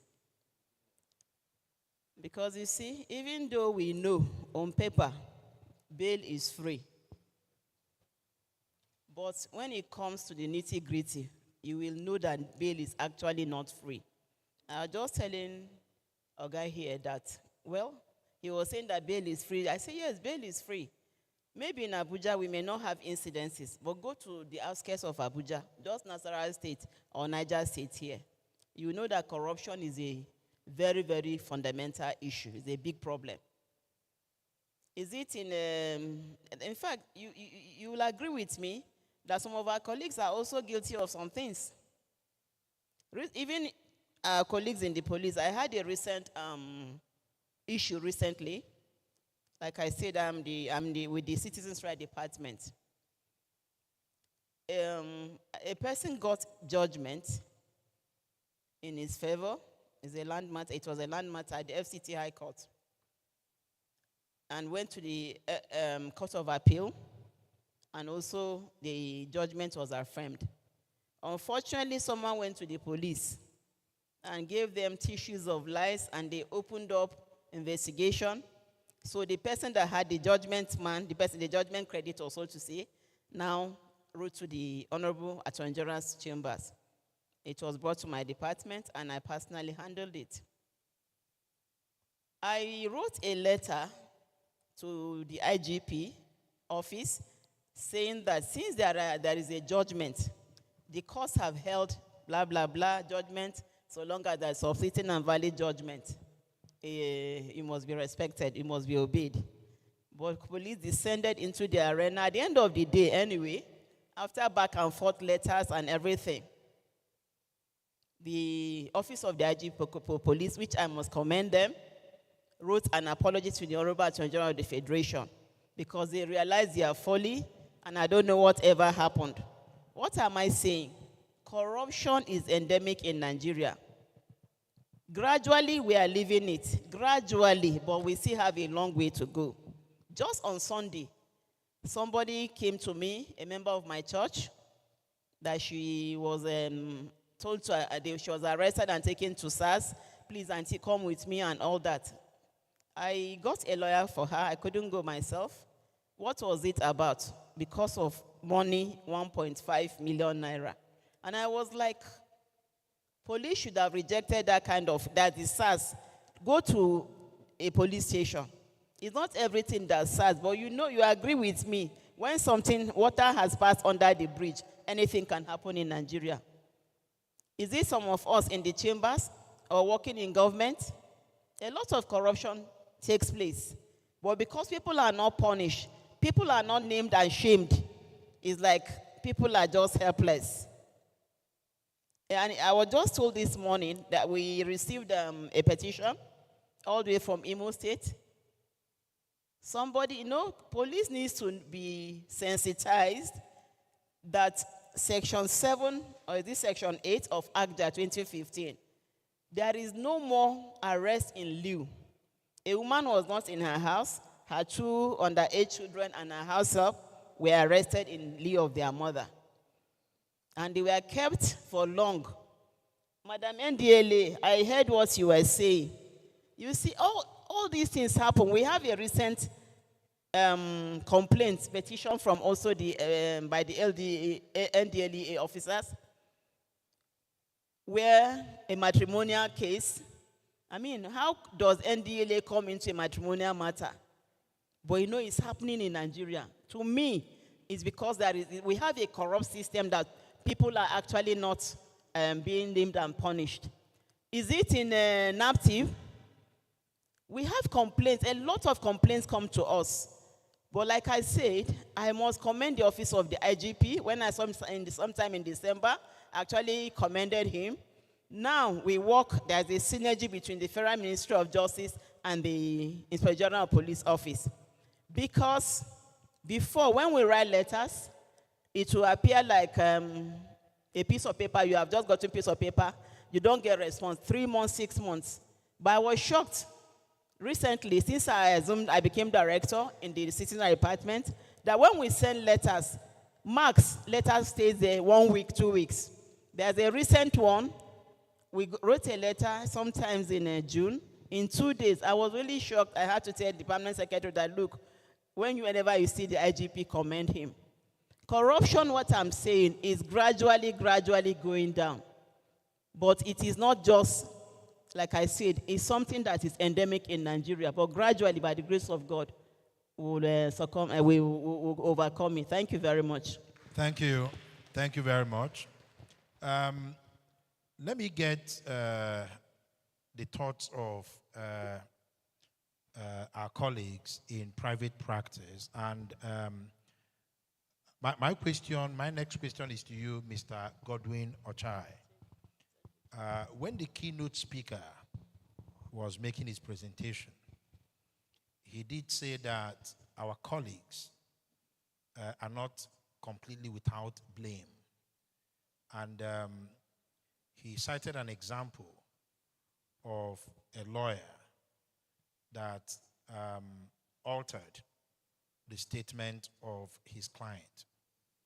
And even the commissioner of police, while he was making his intervention, also mentioned the fact that a lot of lawyers come into the facilities of security agencies with the objective of impressing their clients. And in doing so, they cross boundaries. What are your thoughts? Thank you very much, my chairman. I will agree with the keynote speaker to some extent. It is true that some of our colleagues, when they go to these security agencies, some of them are so overzealous that they want to show the security agencies that they know the law. They want to quote the law. But you see, oftentimes we talk to our colleagues, when you go especially to the police station, you drop everything about your law. Keep it aside. Because what you are going there for is administrative bail. You try as much as you can to be cautious. As a matter of fact, some of us will go there and answer sir to everybody we see just to get our way through. And you will agree with me that the first point of contact, the investigators, the IPOs, most of them are junior officers who will, at the first instance, see the lawyer as a clog to his investigation, and also as somebody that will stop him from getting whatever thing he wants to get from the suspect. And so we must be very careful when we interact with the security agencies. Now, you also agree with me, just like the keynote speaker, that our duty is not to put words into the suspect or our client's mouth. We are just to watch and ensure that the statements are taken in the way and manner it should be taken, and not to begin to interject or tell the client, no, don't say this, say that. Basically, our duty is to ensure that the suspect is not forced to say whatever thing he has not done. To give him that conducive atmosphere to give his statement. Now, also, to some extent, I will agree with the keynote speaker when he also said that some lawyers will go to a particular security setup and we have his way all through. Another person will go there and will receive the shock of his life. Now, this may have to do with two things. One is that lawyer that has his way through may be ready to play games with the police, with the security agencies. Because if you settle them well, the truth is that when you come, they'll welcome you. They see you as one of their partners, one of their colleagues. Because I've had some interface with security agencies where they'll tell you, look, you have come to do your work. Don't come and spoil our own. You will be paid for what you are doing. Let us also get what we can get. But some of us will not take this. We will tell you no. It may shock us that this attitude has also crept into the courtrooms. We have situations where suspects are brought to court. They are arraigned before the probably magistrate court. Person is granted bail. And the next thing, the police prosecutor will start discussions with the accused or the defendant. And he's saying, look, if you want your bail to be granted, go and get maybe 300,000, 400,000, or 500,000 as the case may be. Now, this is usually behind the lawyer. And the defendants who are eager to leave that place, eager to go home, will do these things behind you, only to come and inform you later that this is what has happened before they were let go. You see, and some of us are finding it very uncomfortable because the courtrooms are also becoming a ground for corruption. And I don't think lawyers should allow this. Now, I have listened carefully to the commissioner. He had said bail is free. Yes, on paper, even on the walls at the police stations, you'll see it there, they paste them, bail is free. But even in the face of that poster, right in front of the poster, the policeman will still tell you that you will need to pay to get your bail. This is not new to any of us. It happens every day. Thank you very much. Thank you very much.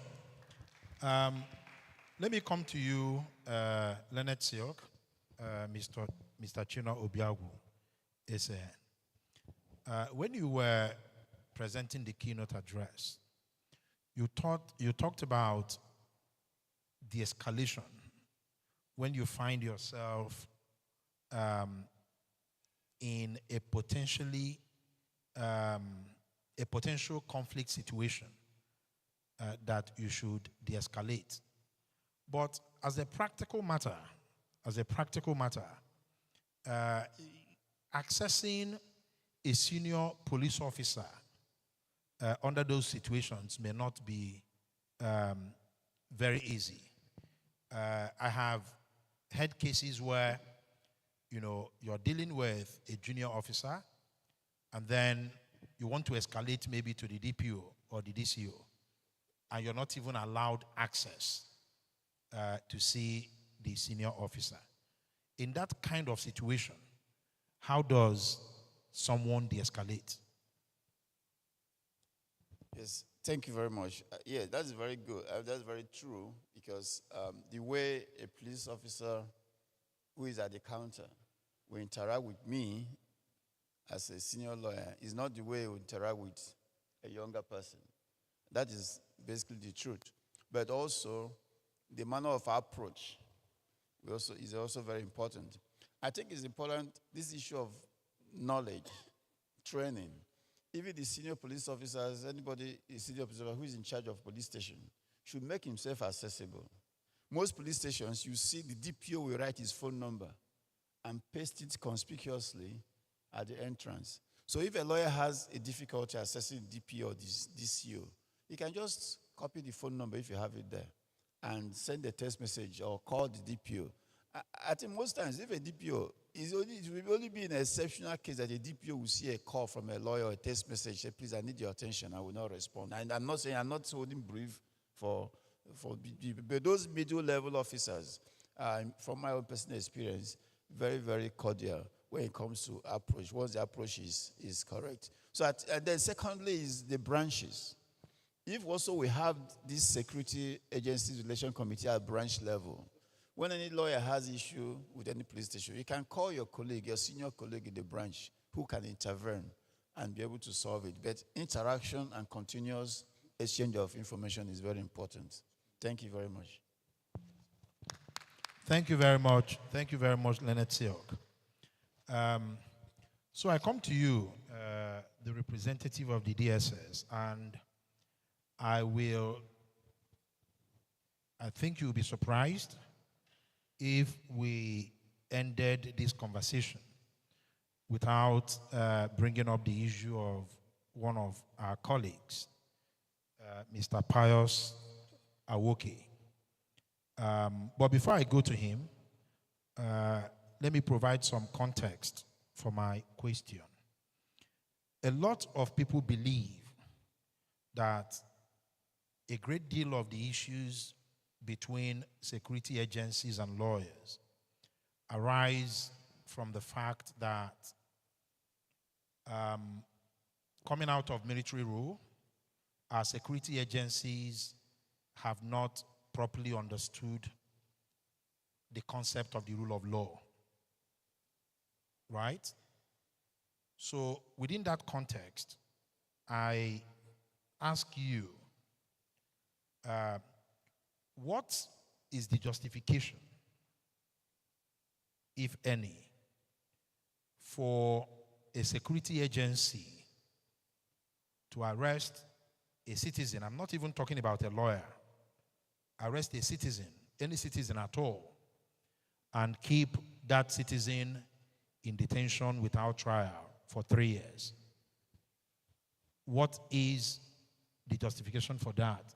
In light of the fact that Nigeria is a country that operates the rule of law, that is ruled by the rule of law, and the Constitution of the Federal Republic of Nigeria provides that if any citizen is accused of a crime, the person should be tried expeditiously. So what justification, if any, is there in a security agency arresting a citizen and keeping that citizen for 3 years? Okay. Thank you very much, Mr. Chairman. First and foremost, I want to convey the DGSS sincere appreciation for having us on this platform so that we'll be able to give our perspective on issues concerning the DSS. Now, using that particular case, I would like to state that the DSS is a respecter of the rule of law. We do comply with all the provisions of the ACJA and all other procedural laws concerning arrest, detention, investigation. Now, going down to the issue of Pius Awoke, I'm aware that a statement was made on 24th June 2024 by the NBA president, highlighting some of the issues surrounding that particular incident. Now, just to bring up some of the highlights of that particular case, Pius Awoke was arrested alongside with some persons for being involved in some acts of terrorism, and immediately after the arrest, they were investigated thoroughly, And the investigation file, the report and all that, established a primary facie case against them. And that file, the case file, was forwarded to the Ministry of Justice for possible prosecution. So that was in that same year, 2021. Then along the line, Pius went to court and filed 3 different fundamental human rights suits against the service, 2 in Abuja, 1 in Niger. And in all of these cases, the judgments of the courts were in favor of the service. In fact, in particular one of the Abuja, I think the Abuja judgment, the judge held that the DSS had disclosed reasonable cause and had established prima facie case against Mr. Pius and the rest of the people that he was arrested along with, and said also that he should be charged accordingly. If I recall, that particular judgment went further to say that Pius should be charged to court within 30 days. Now the DSS investigates crimes and then we forward case files to the Ministry of Justice. And by the time we do that, ours is to wait for the Ministry of Justice to contact us. We had all the witnesses and all the evidence we had collated in that particular case ready for prosecution. But up until the time that Mr. Pius was released from our custody, we had not been contacted by the Ministry of Justice. So in a nutshell, what I'm trying to say is that DSS is not the only institution when it comes to administration of criminal justice. We have other relevant stakeholders who would ensure the conclusion of justice in that particular instance. So the statement, the official statement by the NBA has been circulated. If you go through that statement, if you're a lawyer, you will see it on your email, and that is a true representation of what happened in Pius Awoke's matter. And I also noted another issue that a lawyer was brutalized in one of our state commands. While investigation is still ongoing, we have our evidence, CCTV footage showing the true representation of what occurred on that particular date.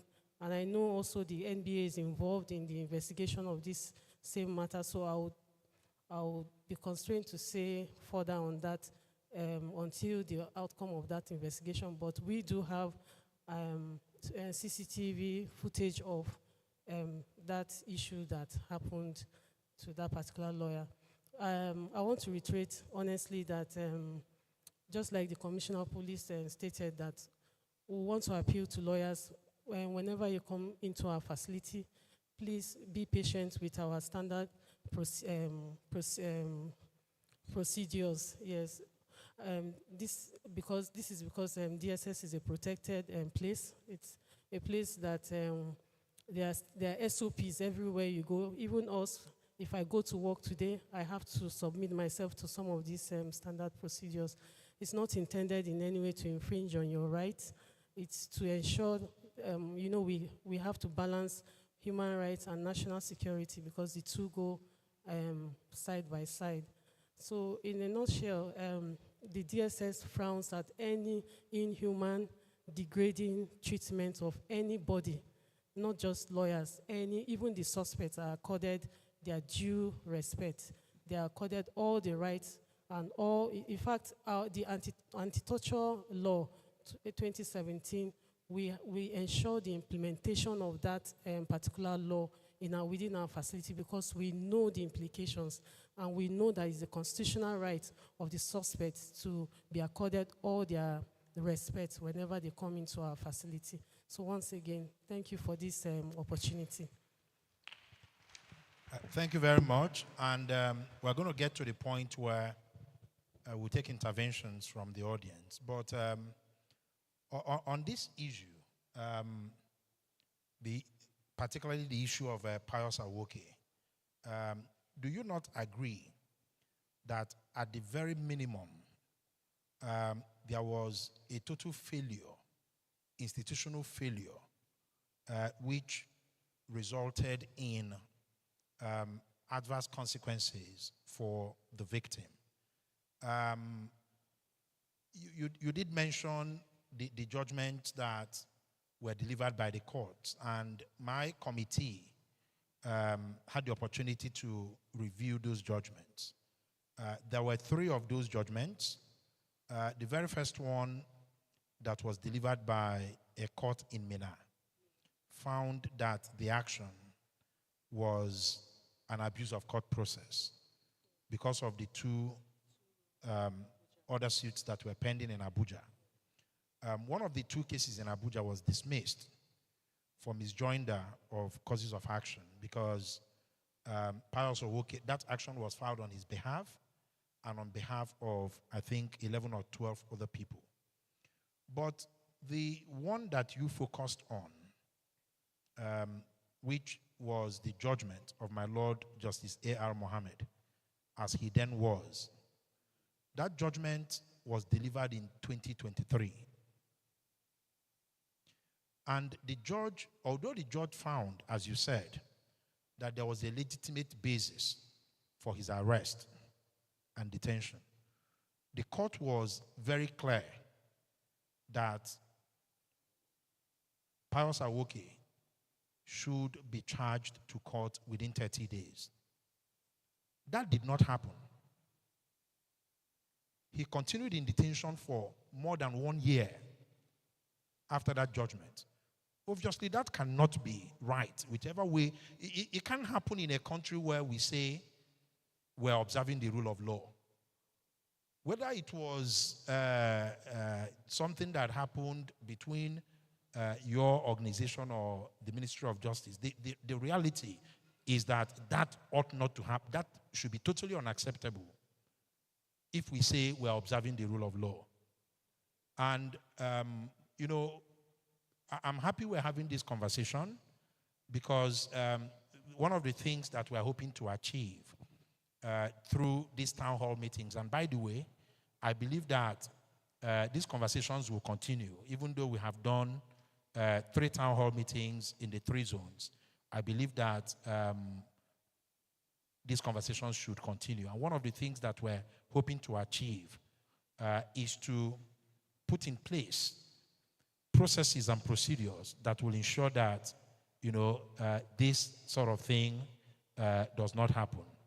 But thank you very much for your intervention. My general, the director of legal of the Nigerian Army, we have been talking about the issues. It is now time for us to discuss solutions. Now, you wear 2 hats. You're a very senior lawyer, and you're also a very senior officer. Having listened to the conversation so far, what do you think the bar needs to do to, if not completely eliminate these altercations, reduce them to the barest minimum? Yes, thank you, Chairman. And with your permission, with an approval,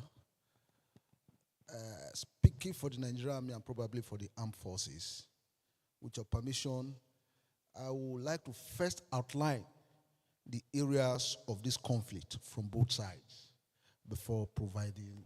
Please go ahead. All right, thank you. First, the Director of Legal Services Army, we have, as of today, about 150 commissioned officers and some soldiers. And the way I describe the directorate is that it is a law firm that services just one client, that is the Nigerian Army. And looking at it from that point of view, we see ourselves first as lawyers. We're only relevant in the military because of our position as lawyers, our qualification as lawyers. And after our years in the military, we'll still go back home to the legal profession. So lawyers are our friends, and we are their friends. Probably most of the areas where there could be conflict is probably dealing with non-lawyers in the army, the officers and soldiers in the field of operation. And having said that, I want Nigerians generally to realize that these are not normal times. Kunano quote, Nigeria is at war, fighting an internal enemy. So we should realize that these are not normal times. And as presently speaking, soldiers are on what we call internal security duties in over 30 states of the Federation. And this has brought them closer with civilians in a way that it should not be. In a way that should not be, because if you remember some years back, you didn't have so many soldiers on the street. So soldiers are actually operating in a strange environment because dealing with internal security is not actually their primary purpose. It is the primary duty of the police and other paramilitary agencies to deal with security. So Nigerians should learn to be a bit patient, hoping that this also will pass away. Nigerians are so impatient, insisting finically on their rights. We are aware that security operations are inherently disruptive. Oh, you are going to Kaduna, I want to get there also time, you get to a checkpoint. You get exasperated that soldiers are stopping you. But as of today, if I see a checkpoint, whether of soldiers, policemen, or anybody, if I see him about 500 meters ahead, I start slowing down. When I get to that checkpoint, you want to search, I let you search. You want to see my driver's license, I let you see it. But Nigerians are somewhat impatient. And when there are incidents arising from this impatience, the lawyers who have to represent such persons imbibe this impatience, and it could also be a source of friction. And there are instances where I would describe as attempting to defend the indefensible. There are instances where lawyers' clients have engaged in activities that are indefensible in law, and the clients pick up the gauntlet and attempt to defend this matter. And when you get to the security agencies, they are going to insist on the other side. Lawyers should realize that your clients are not always right. And where your clients are not right, do not insist on defending the indefensible. Negotiate where you can. That is my attitude to them on that. And the legal profession has also not enforced discipline at the bar. We see all sorts of persons masquerading as lawyers. We have the ethics of our profession. That is one of the courses they teach at law school, professional ethics. The body of benchers as well as the MBA should insist and finically enforce our professional ethics. I can tell you some of these problems will just fizzle away if some of our lawyers take the pains of observing our professional ethics. And in fact, there's somebody I know right now. I know he's not a lawyer, but he has been parading himself in this Abuja for a very long time as a lawyer. He has been reported to the police. He has been arrested. The MBA is aware, but he still goes around writing petitions. Such characters muddy the waters for genuine lawyers.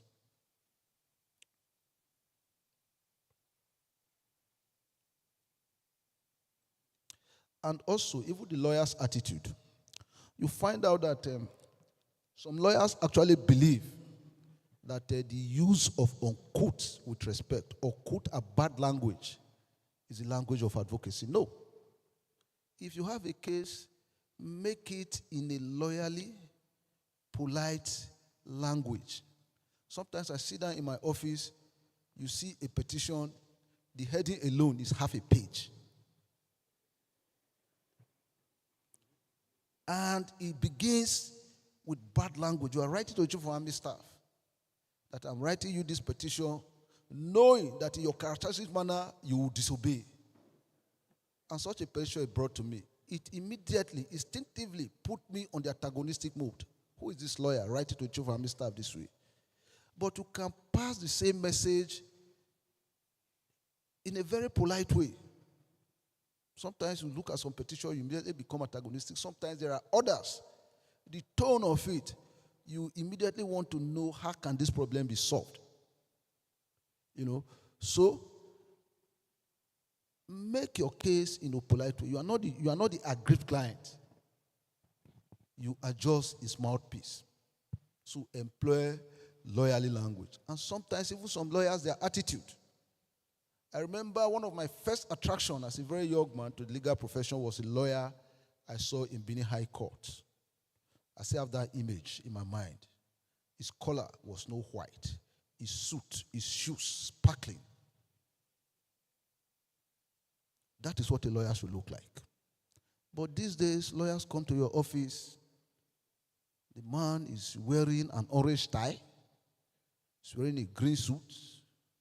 Wearing blue shoes. We know the dressing recommended for the legal profession. Black, white, sober colors. It should not be loud. And these are things that should be enforced by the Bar Association to make sure that a lawyer makes the right impression. That impression you make when you come into an office, could determine how you are reacted to. So, having said all this, now let us come to, on our own side, there are, yes, we are not perfect. But all I can say for the Nigerian army is that if you have a good case and you present it properly, it's almost guaranteed that it will be investigated, action will be taken. I can guarantee that. That if any of these things we are complaining about happens and you report it properly to the authorities of the Nigerian army, the mechanism is self-activating. Investigation, if there are indictments, prosecution. And there's a conviction, punishment. So that's all I can say, in as much as we have people on the other side. So coming to solutions, on the side of the military, what we have done is we have what we call a civil military affairs department, under which we have a human rights desk. And if you make your complaints, they can investigate. You can easily access them. Then on the other side, some of these I've just mentioned should be looked into. And if they are looked into, they will provide almost 90% of the solutions to this problem we are talking about today. And having said that, both sides should be aware that the conflict between the security agencies and the legal profession is an hill that blows nobody no good. And it's something we should all look into through meetings like this, through constant engagement, and through trying to provide some solutions to some of the problems I've mentioned. Thank you. Thank you very much. So, my chair, the chairperson of Jos Branch, I come to you. The branches of the NBA are, in my view, the life wire of the association. What do you think that the branches of the NBA can do to enhance the relationship between security agencies within their locality and lawyers? Practical things. So, for example, do you think that having maybe a joint committee of the major security agencies and lawyers in a particular locality will improve the relationship between them? What are your thoughts? What do you think can be done at that, basic level to address this issue that we're dealing with? Thank you very much, Mr. Chairman, sir, and panelists. Before I came up here, myself and my vice chair were just discussing And we said we need to replicate this kind of discussions and town hall meetings in our branches. We just finished discussing it with my vice chair, and I think that is what the branches should do. One, organize such town hall meetings between lawyers and security agencies in our branches. Two, like you also said, sir, get committees. For us now, we have interface. For the Jos branch, though not a committee, but what we do is that when we come on board, we ensure we pay courtesy visits to the security agencies and get the in of lawyers in these security agencies. So far, so good. We have been able to a little percent, cut some of this face-off between lawyers and security agents, because we try to get a connect whenever any member of the bar is face such face-off with the security agents. They get in touch with the leaders, and we have opportunity of meeting them, and we have good rapport with this agency. But so I would tell that all chairmen try to bring up these committees, because if we do not have consistent and constant interface with them, we will be lost as to how their procedures are. Like we have been told by the DSS and even the generals here, as per their procedure. Because if lawyers know the procedure, when we go before them, we'll know how to approach them so that we'll get the needed result from our interaction with them. So I will agree and advise that NBA branches have these committees at our branch levels. Because I know there are many of these security agents personnel who are also lawyers. And if we cannot go, we can pick these ones to be part of these committees. Those in the police, those in the DSS, those in the road safety and the rest, to join hands with other private practitioners to form this committee, so that we'll be able to take care of these incidences that happen between the security agents and the lawyers. Thank you very much, sir. Thank you very much. We quite appreciate the fact that the representatives of the security agencies have been here since some as early as 9 o'clock. And I have to commend you, sirs. It's sad, but one would have thought that, you know, given the concerns that members of the bar raise all the time about the relationship between lawyers and security agencies, that lawyers will be the first to fill up the room. But I'm happy to say that the representatives of the security agencies, they got here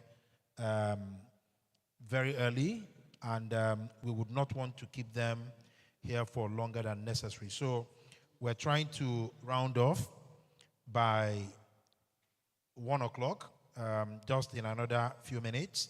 But before we do that, I'll ask 2 more questions of the panelists, and then I will open up the floor for maybe 2 or 3 interventions.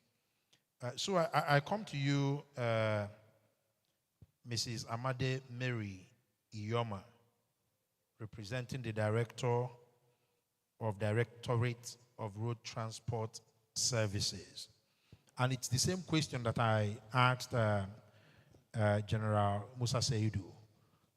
We're talking solutions now. From your standpoint, as a security, a member of a security agency, what do you think can be done to better the relationship between lawyers and security agencies? Thank you very much, Mr. Chairman. The field has been seriously covered. A lot of my thoughts have been said, represented by the various panelists. And what the last panelist said is very important. Interface. Interface is a serious way to resolve a lot of issues. We have to continuously have engagements. The people in the service, in the security apparatus, and the people at the bar, they have to continue to synergize. They continue to interface. Because if we interface, if there's frequent interface or scheduled interface, we'll know the problems and then we'll be able to find solutions to it. Because there are a myriad of problems in Nigeria. We know our problems. They never started today, but we have to consciously work at them with all sincerity and a sense of duty to our nation and ourselves, our community, so that we'll leave indelible marks in the sands of time. We are first of all Nigerians before we are lawyers. For instance, I am a lawyer, but I am a Nigerian, and I'm heading the legal unit of the Directorate of Road Traffic Services. So in my little sphere, a lot of petitions come from the NBA, and I've taken it as a point of responsibility to respond to them. The ones that we don't respond to are those that we are taking action on them, which takes a bit of time. I will not want to give a specific example of what a lawyer did some time ago because it's been handled, and fortunately the matter is in court and we are making representations. But I want to support what the general said and what the chairperson of the Jos Branch NBA. We need to come together. We need to, either by way of committees or whatever nomenclature, whatever name is given to the group of persons that will be interfacing on behalf of both the NBA and the security agencies so that we can have a better society. And I want to implore my fellow colleagues that we're taught so much all through while we're going through the university and at the law school. There is a rule of the conduct that is expected of a lawyer. We should try as much as we can to stay within the boundaries, maintain our boundaries, and then work on our emotions, because reality is far, far different from what we were told in school, so that we can stay within the boundaries and then get the things that we need to do done for ourselves or on behalf of our clients. And again, please permit me to take a bit of our time. What the general said about institutional culture, we have to agree that it is, I wouldn't use the word endemic, it is there. Every institution you go to, they have their culture. They have their ways of doing things. It may not accord with what the outsiders expect, but that is the institution. But we should also be mindful of the fact that there are some culture that needs to be improved on for the betterment of our society. So we should not be rigid, or we should not be stereotyped, even in keeping the culture of the institutions that we represent. There are ways we can fast-track things even within the institution for the benefit of those that are complaining. Because each complaint that comes, it means that somebody is hurting somewhere and needs redress or needs succor. So we should also try as much as we can in our respective domains to be human. We put a human face to the work that we do because we are working for the citizens, in as much as the work also benefits us materially by reason of the maybe allowances or the salaries that we get. We are working for humanity. So there should always be a human face to it. You understand? And then we can also go the extra mile to do needful. I am in the system. I'm a civil servant. I'm in the system. I have an understanding of what goes on. So I want to implore all of us, those at the bar, those of us that are in the institutions, to always conduct our affairs with utmost good faith. That is the principal thing. Because we are in the security agencies today, tomorrow we'll come out of it and we'll become Nigerians. And we will still live here until God calls us. So we should put our hands, have a handshake we should come together and make the society better for all of us and the children that are yet unborn. Thank you very much. Thank you very much, madam. There's a point that you made that resonated with me, and that point is that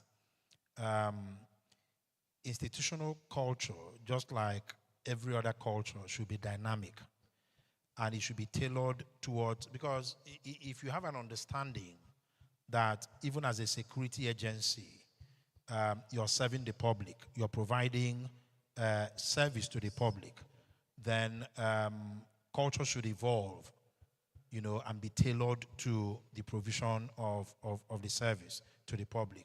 Thank you very much for that contribution. Thank you. Commissioner of Police, I come to you.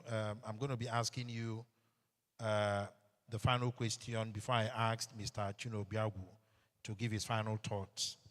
And the question I want to ask you is two questions, actually. So the first question is, in the other two town hall meetings that we had, the issue came up regarding the practice of asking lawyers to drop their phones before they enter formations of security agencies. And the response from the security agencies was security. But the argument has been made that lawyers are allowed to go into other public facilities, including the courtrooms, with their phones. What exactly is the security concern? Because the preponderant view among legal practitioners is that the reason lawyers are not allowed to go in with their phones is so that if there is misconduct on the part of a security agent, it will not be recorded. And I cite an example of what happened in the Lagos Police Command Headquarters, where a lawyer was assaulted, unjustly assaulted. As I speak to you today, that police officer who carried out the assault has not been identified. The police said there was going to be an identification parade. That parade happened. Many lawyers believe that it was a charade because the victim said that the person who assaulted him was not one of the people paraded. So my question to you, sir, my first question to you is, why should lawyers not be allowed to come into formations of security agencies with their phones?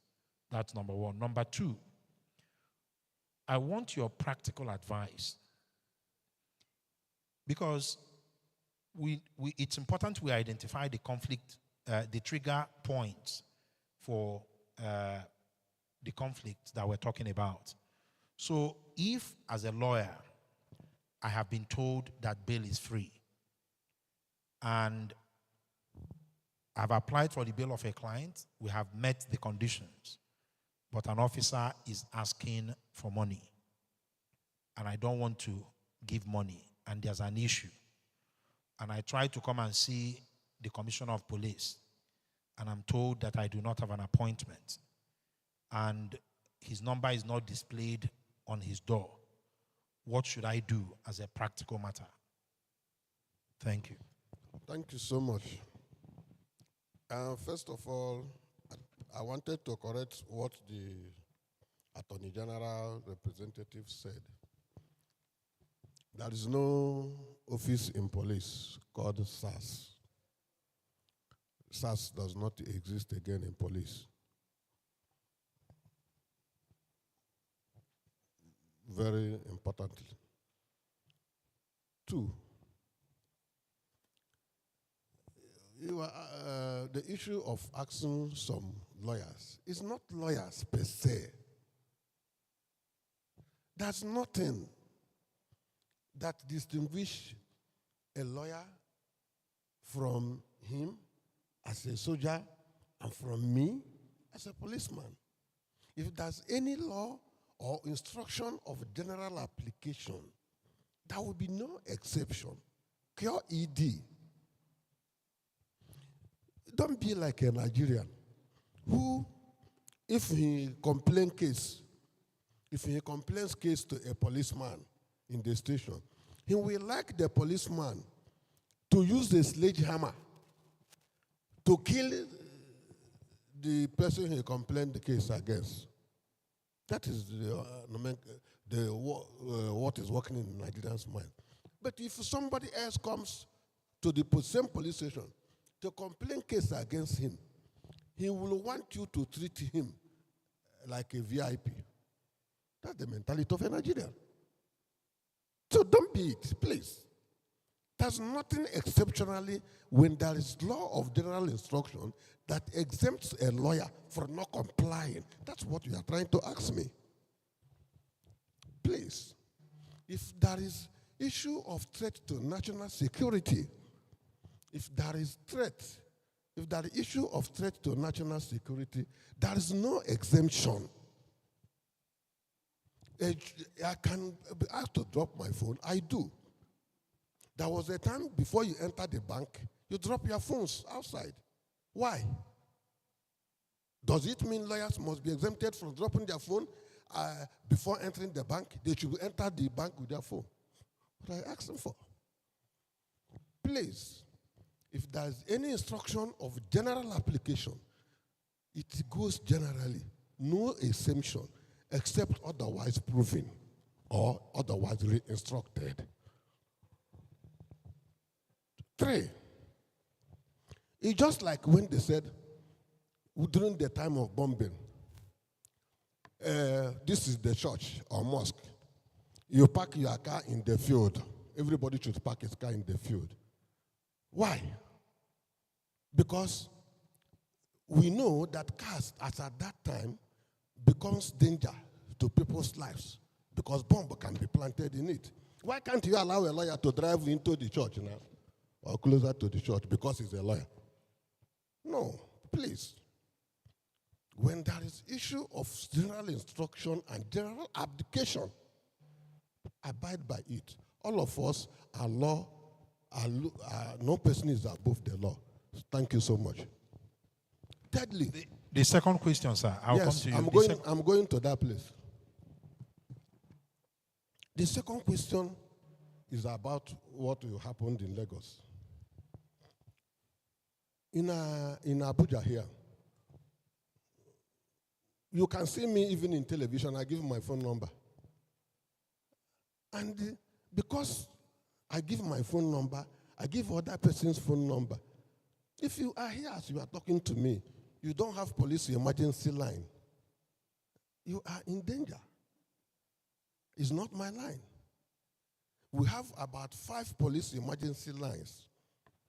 If there's robbery in your place, if you call me, you didn't get to me, you call the emergency line. People are there 24/7, receiving, giving instruction, dishing out instructions with authority. You don't need to have my number alone. So, if you go to any small person and the person did not treat you the way you want it, you have a litany of numbers you can call. Let me tell you, we take it very serious. The Inspector General of Police, as now in the office, takes it very serious. I thank God for what the Attorney General said. The Attorney General said. He's taking things very systematically, sorting things out. I give my numbers out. He gives his own out. Because the system must change. We want to change the narrative. And that's the narrative we have been changing. You see me go to the television, I say, when you see something, say something. When you see something and say something, we do something. That is the new law. Thank you so much. Thank you. You would like to, okay, please, in just 2 minutes. All right, thank you. This is very important. I'm sorry for taking your time.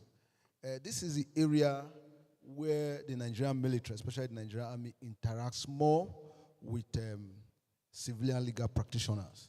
That is in the area of court martial. The military has its own justice system, and we have a court martial system that is created by law, also recognized by the Constitution. And in place of AGJA for civil criminal trial, we have the Rules of Procedure Act in 1970. One of the areas of friction between the military and civil legal practitioner is when they come to represent clients at court martial. For your information, court martials only have jurisdiction over 7 military personnel. And sometimes when these lawyers come to court, they do not take the pains of reading themselves into the rules, that's the Rules of Procedure Act in 1972 that regulates court martials. And they find it difficult, or probably, if I may use the word, recalcitrant, to obey or implement the Rules of Procedure Act 1972. They will insist on importing civil criminal procedures into court martial. Sometimes the court martial is a superior court recognized by the Constitution and has been affirmed by the Court of Appeal. But sometimes you come to court, the same rules that allows you to come to the court martial as an advocate requires that you robe. We didn't write this law. The laws are there. But some lawyers will come to court and insist they are not robing. And then when you insist they robe, they become quote-unquote unruly. And sometimes we have to insist that if you're not ready to obey the rules of procedure of this court, you may decline representing your client. Sometimes the court gives rulings, and they are challenging the rulings in the open court, practically inviting the court to sit on appeal over its decision, when they know that the rule is that they have become factus officials. And the rule is that no matter how much you don't agree with the decision of a court, the same court cannot provide a remedy to what, in your opinion, is a wrong ruling. You appeal. But sometimes we have, anyway, the majority of them are very well behaved, but these are exceptions, areas that lead to conflict, where some lawyers come to court, they are not ready to be amenable to the rules, they are not ready to be amenable to the procedures, and they become unruly, such that we have no options than to tell them to excuse them from the court. If you are not satisfied with what the court has done, you can appeal against it, because the decision of court martials are appealable through the Court of Appeal to the Supreme Court.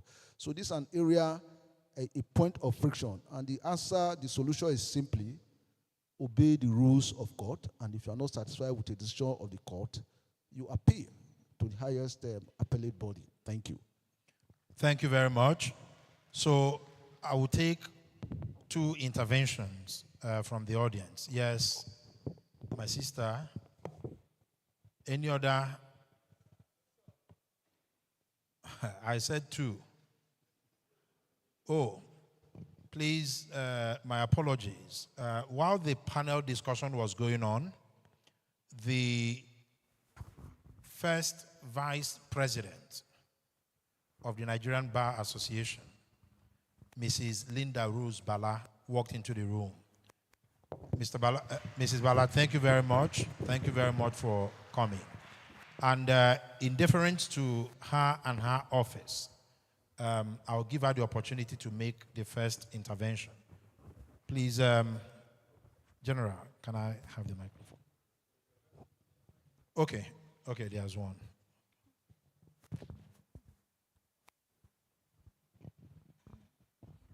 Mr. Chairman, please may I stand on the protocol as observed. I'm so sorry I came in late. I had some issue with my car and I had to actually use Uber to get here. But I was following online before I arrived here. I'm still a bit worried about this issue of our phones. I think that we should have some mutual respect for each other. Phones are like life now. You know, there might be an emergency. If you leave your phone somewhere and you step in to sort out an issue in one of the security agencies, maybe before you come out, a member of your family might have collapsed or even died. So, and I think that as colleagues, we should accord each other some respect. We can have an understanding. If you suspect that you think I might be recording you, when I come into your office, I can drop my phone on your table. You know, and if it starts ringing, you and I will understand that maybe there's an emergency I need to get to. Please, sir, can we just find a way of resolving this issue? Thank you so much, sir. Thank you very much. Okay, give to the gentleman. I'm not wearing my glasses, so I can't see but the gentleman who is, yes. Please, we need to be out of here in the next 10 minutes, so go straight to the point. I stand by the existing protocol. My name is Dixon Watu, NBA Kaduna branch. Just to corroborate what the general said, I had the opportunity of appearing before a court-martial in NAF-based Makurdi. I must confess, I was given all courtesy as a lawyer. I had my misgivings about the verdict of the court-martial, but to God be the glory, at the end of the day, I was vindicated. In fact, the NAF headquarters returned the case file to NAF Makurdi and told them that the officer I represented was charged on defective charges. And to the glory of God, that was the end of the matter.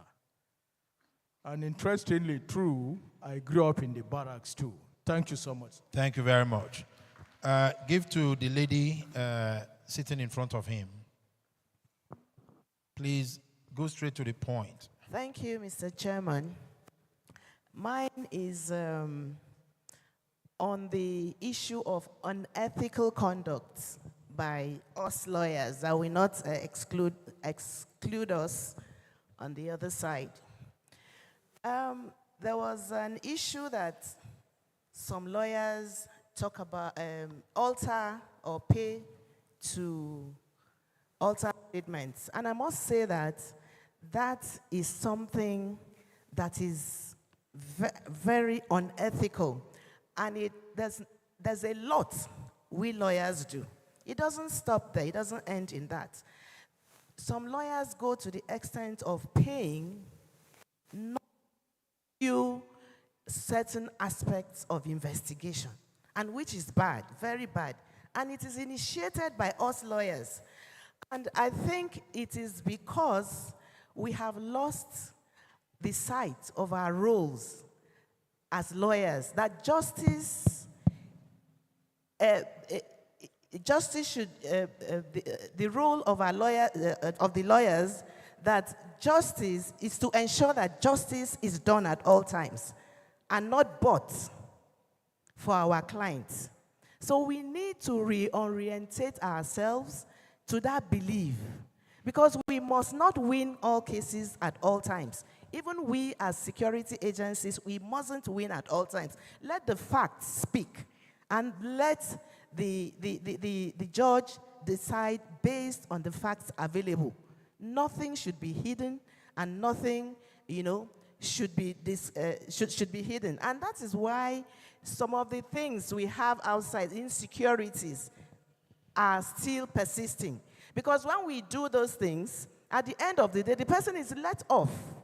And you're telling him, go ahead and continue with what you're doing. So let us reorientate ourselves as lawyers so that this country can be better. Thank you. Thank you very much. Bring to my lady in front here. Please, we're not going to be able to take all the questions. I hope we understand that, please. Our time is fast spent. Please make it very short. Yes, please. Thank you, Mr. Chairman. My name is Chinwe Obasi. I'm from Federal Ministry of Justice. I'm actually here to represent the DPPF, but when I saw my director making a presentation, I was told by the chairman that that would suffice. What I was supposed to say, I have here communication strategies. When we went to Lagos for the first SAC meeting, I suggested that there is need for us to have a WhatsApp group, that we should use the attendance register for Lagos and the one for Port Harcourt and this one. Let us have create a WhatsApp group so that if anything happens, the Commissioner of Police is here, his number is not hidden. If anything happens, then a lawyer should be able to contact the Commissioner of Police to explain what happened at the divisional level. Then another one is legal framework. Let us have an SOP, standard operating procedures, that will guide the relationship between lawyers and security agencies. And then in that SOP, we should include sanctions. If a lawyer violates any of the rules, or the security agency violates any of the rules, then there will be sanctions. If we know that there will be sanctions to any of our activities, then we will be careful. Thank you very much. Thank you very much. Meanwhile, I'm surprised to hear that for 3 years, Ministry of Justice did not write legal opinion. We are not here to trade blames. I just want to say that I am surprised to hear that. Thank you. Thank you. Thank you very much. That's a wonderful suggestion, but we will need the consent of the heads of the security agencies to add them to a WhatsApp group. I understand that one of our special guests, Honorable Sunday Umeha, Deputy Chairman, House Committee on Justice at the House of Representatives, is here. Thank you very much, sir, for coming. Thank you very much. God bless you. Okay, let's take 2 more questions.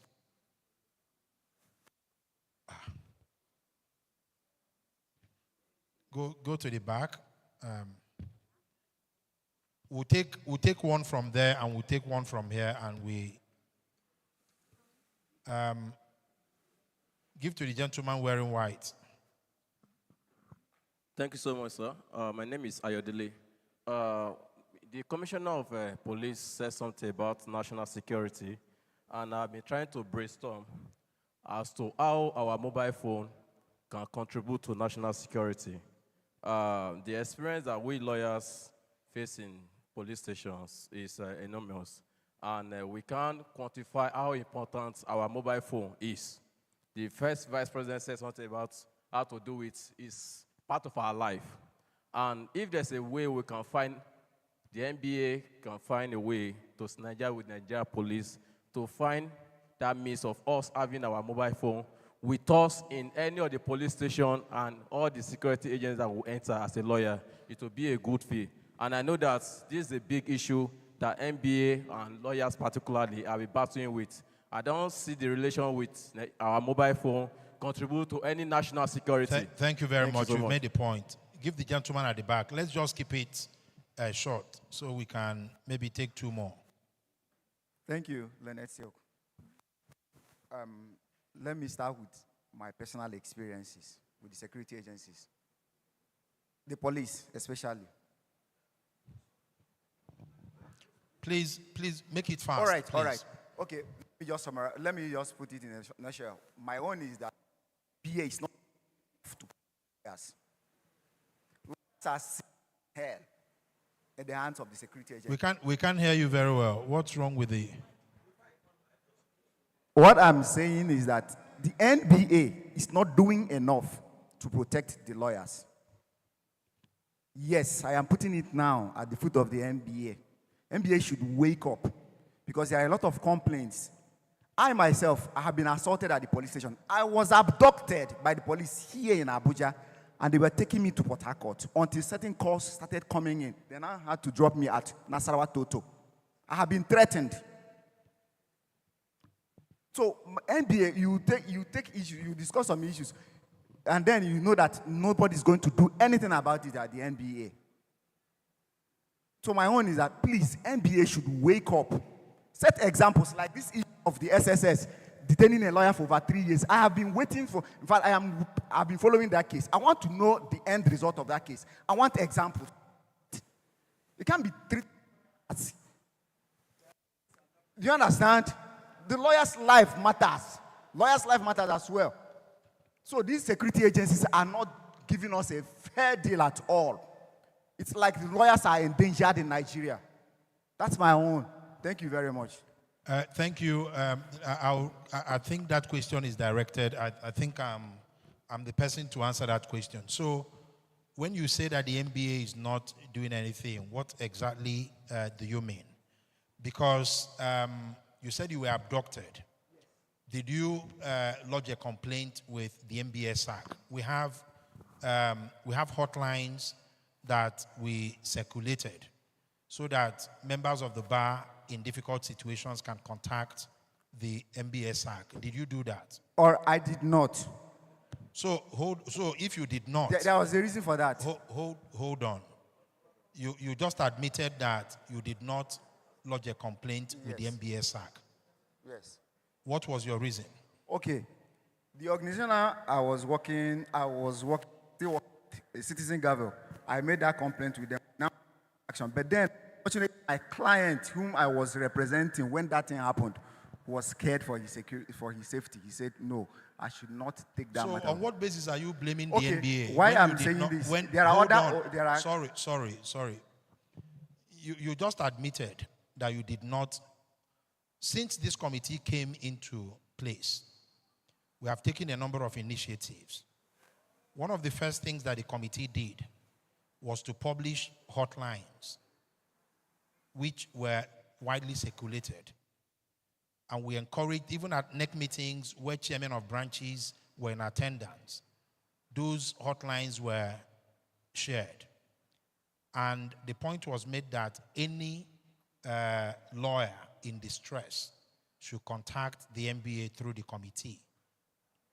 We set up a pro bono committee chaired by 2 senior advocates, so that if, as a lawyer, you want to seek redress against any security agency, you can, even if you don't have the money to finance the litigation, you can contact the pro bono committee and they will represent you free of charge. Part of the reason we are here today having this conversation is to try to improve the relationship between security agencies and lawyers. So if you had an encounter, which for some reasons you did not escalate to the NBA through the SAC, on what basis are you saying that the NBA is not doing anything? That's what I struggle to understand. But thank you for your comment, which is duly noted. Give the microphone to the gentleman at the back. Good afternoon, all. All protocol observed. My name is Barrister Dr. Obiajulu Uja. I think this town hall meeting is more like theorizing the problem. When police commissioner said bail is free, I almost came upstairs. How can bail be free when I've written 2 petitions to the IG office about what is going on in some police institutions in Nigeria and nothing is going on? When policemen will tell you that their boss have share in the corruption, you say bail is free. I think we are not being serious. Bail is not free in Nigeria. You bail people with money, including lawyers who represent clients are there when these monies are given. So I don't understand what people are saying here. That's one point. The second problem of lawyers and security agencies is power tussle. When Commissioner of Police is saying lawyers come to teach them law, what will the lawyer come to your office to teach you? Police Act, is it not law? I believe we should be more serious and sensitive with what we're saying. I have been personally messed up with security agencies in Nigeria. I wrote a letter to the Commissioner of Police in Abuja here over Inspector Benoko transaction with me at the airport. No response. I think security agencies in Nigeria think they are above the law. And that is why we're having this problem. I thank God I'm here today because I want people to realize when I to security agents, I said I don't fear anybody from the days of my institution in Esut. Mr. Oja, I think you've made your point. God bless you. So, but let us be more sensitive with what we are saying. Thank you very much. Please we'll take the lady and the gentleman, and that will be it.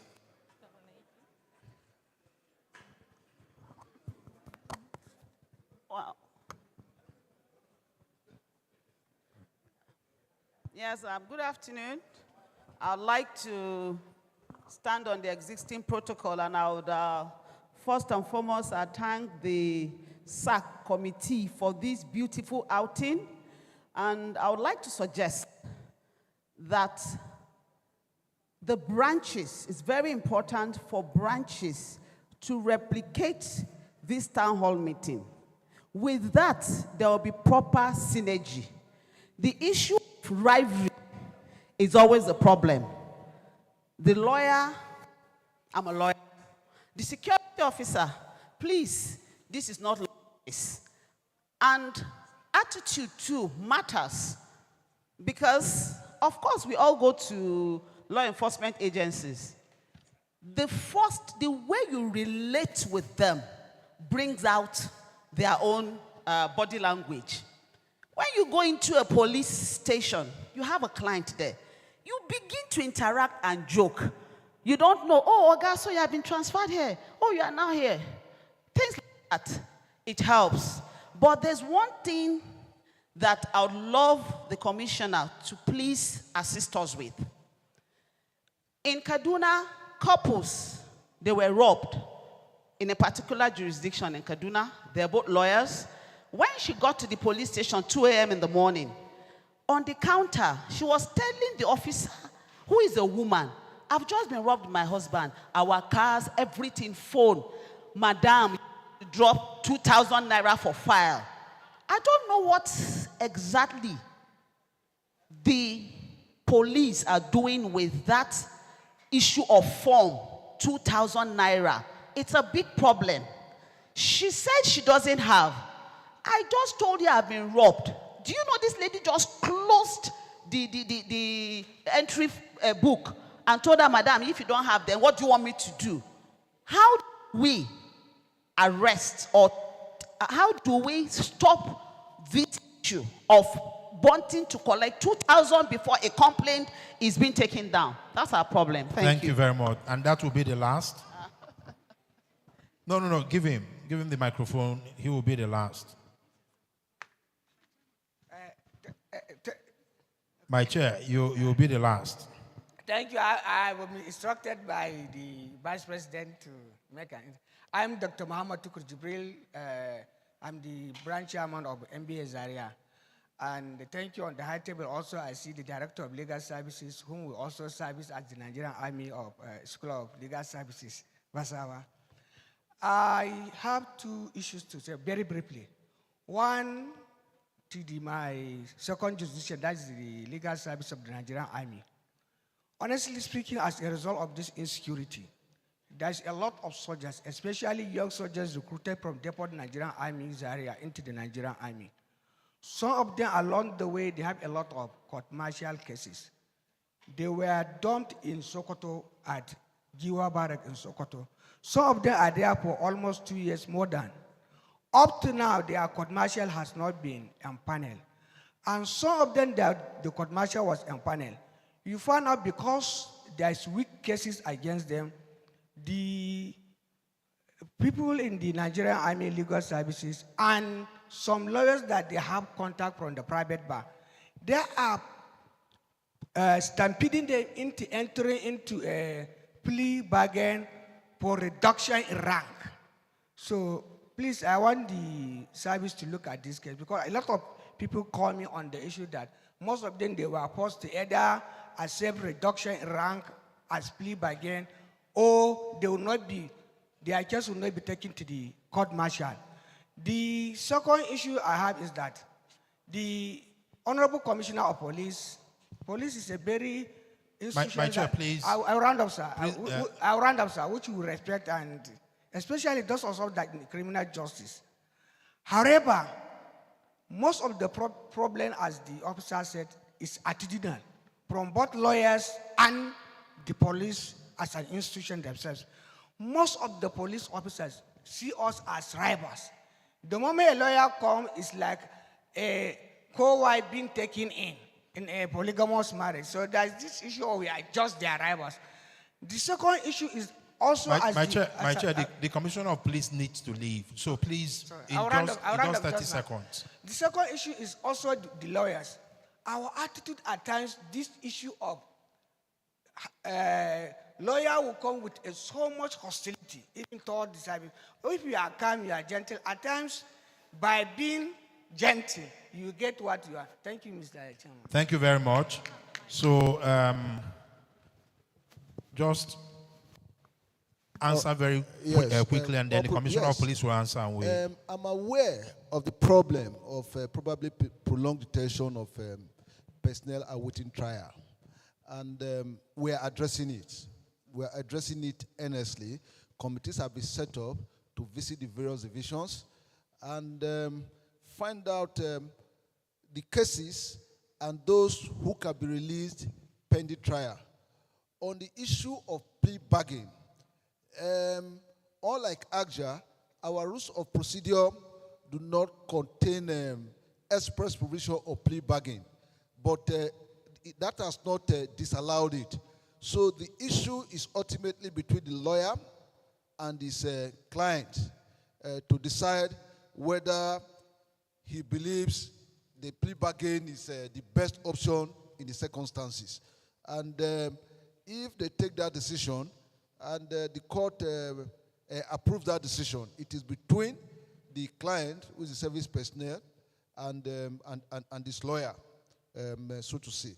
So the issue, we are very much aware and we are addressing it. Those who can be released pending trial will be released. That is where we are right now. Thank you. Thank you very much. Please, the Commissioner of Police, very quickly. And then, once the Commissioner of Police is done, I would like to ask Madam Linda Bala to come up so we can have a picture. I want to really thank the NBA for this conference.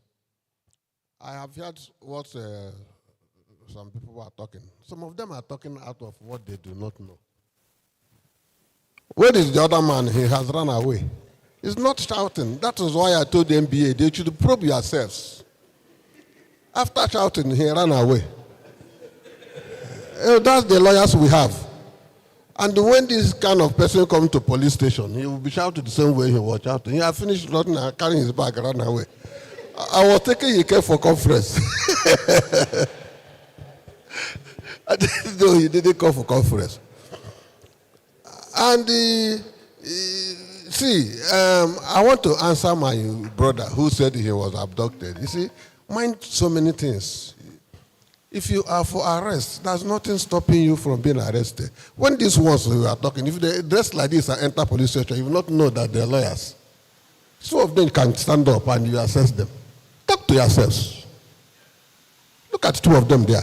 Did they come for this conference we came? If they are for this conference we came, they should dress properly and enter the lawyers' conference. So that we can, they are talking and they said they are lawyers. I was ashamed. Absolutely. Absolutely, I was ashamed. I'm telling you the truth. So, talk to yourselves. It's not, if it is all commerce affair, let it be. I want to tell you that I still stand and tell you that bail is free. That is the truth. It's not, we are not here for solidarity. We are here to say it how it is. But I don't mind the solidarity people. I don't care. But the truth is what we are going to say. Your ED. Bail is free. If you did not give free bail, you can call any other senior police officer. You will get your bail free. Don't judge every other person with what you think. Like the people who are shouting. They came for conference. They come for... No, now. That should be decorum and respect in whatever we do. God bless all of you. Thank you very much. So, at this point, Commissioner, please, let's take a photograph before you leave. Let me ask Madam Linda Bala, the first Vice President, to come up. The chair of the Planning Committee, please come up. Other invited guests, other representatives of the security agencies here. Can we move these chairs away? Can we, let's move them. Let's move them. Let's move the chairs.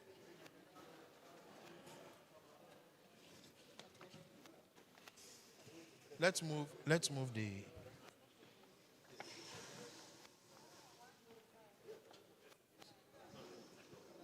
take them. Thank you.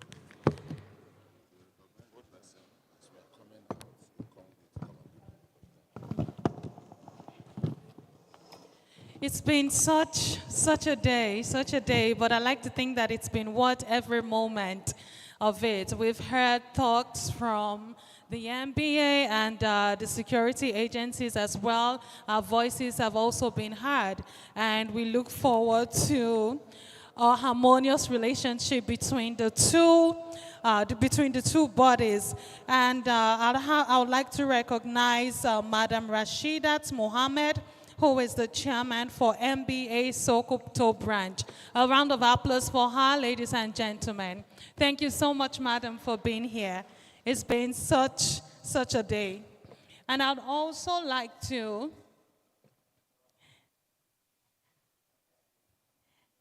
at this point, I'd also like to recognize our Honorable Sunday Umeha, who is representing the Speaker of the House of Representatives, Honorable Tajuddin.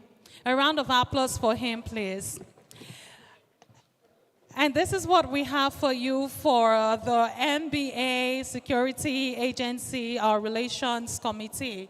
At this point, I'd like to call up Dr. Unaimeka Otaburago, who is the chairman of the local organizing committee, for the vote of thanks and final words. Ladies and gentlemen, a round of applause for him, please. Thank you.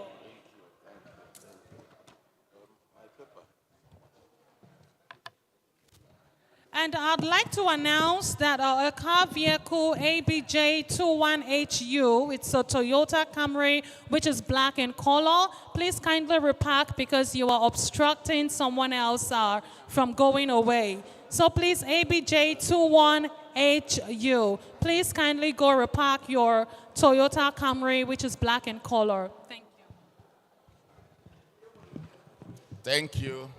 Thank you, everybody. Thank you, thank you, thank you. I'm very excited this afternoon. I must start by saying I'm glad to see all the beautiful faces here this afternoon. Being a very happy member of the Nigerian Bar Association Security Agencies Relations Committee, I want to say a very big thank you to every one of us that found time, despite their very tight schedule, to attend this occasion this afternoon. I want to especially thank the members of the Nigerian Army, the police, the Directorate of Road Transport Services, the Department of Security Services, the Nigerian Navy, and every member of the security agencies that found time to come here today. Thank you very much. Your attendance to this event today demonstrates that the issue of the relationship between lawyers and security agencies is very, very important. You've demonstrated today how important it is for us to foster a harmonious relationship with the security agencies. On behalf of the President of Nigerian Bar Association, on behalf of the Chairman, Nigerian Bar Association Security Agencies Relations Committee, I say a very big thank you. May God Almighty take us all to our respective destinations. Thank you for coming. The NBA chairman that traveled from far and near, I want to appreciate you people for coming. Thank you for coming. My colleagues, thank you very much for coming. Thank you, and God bless you all. Thank you.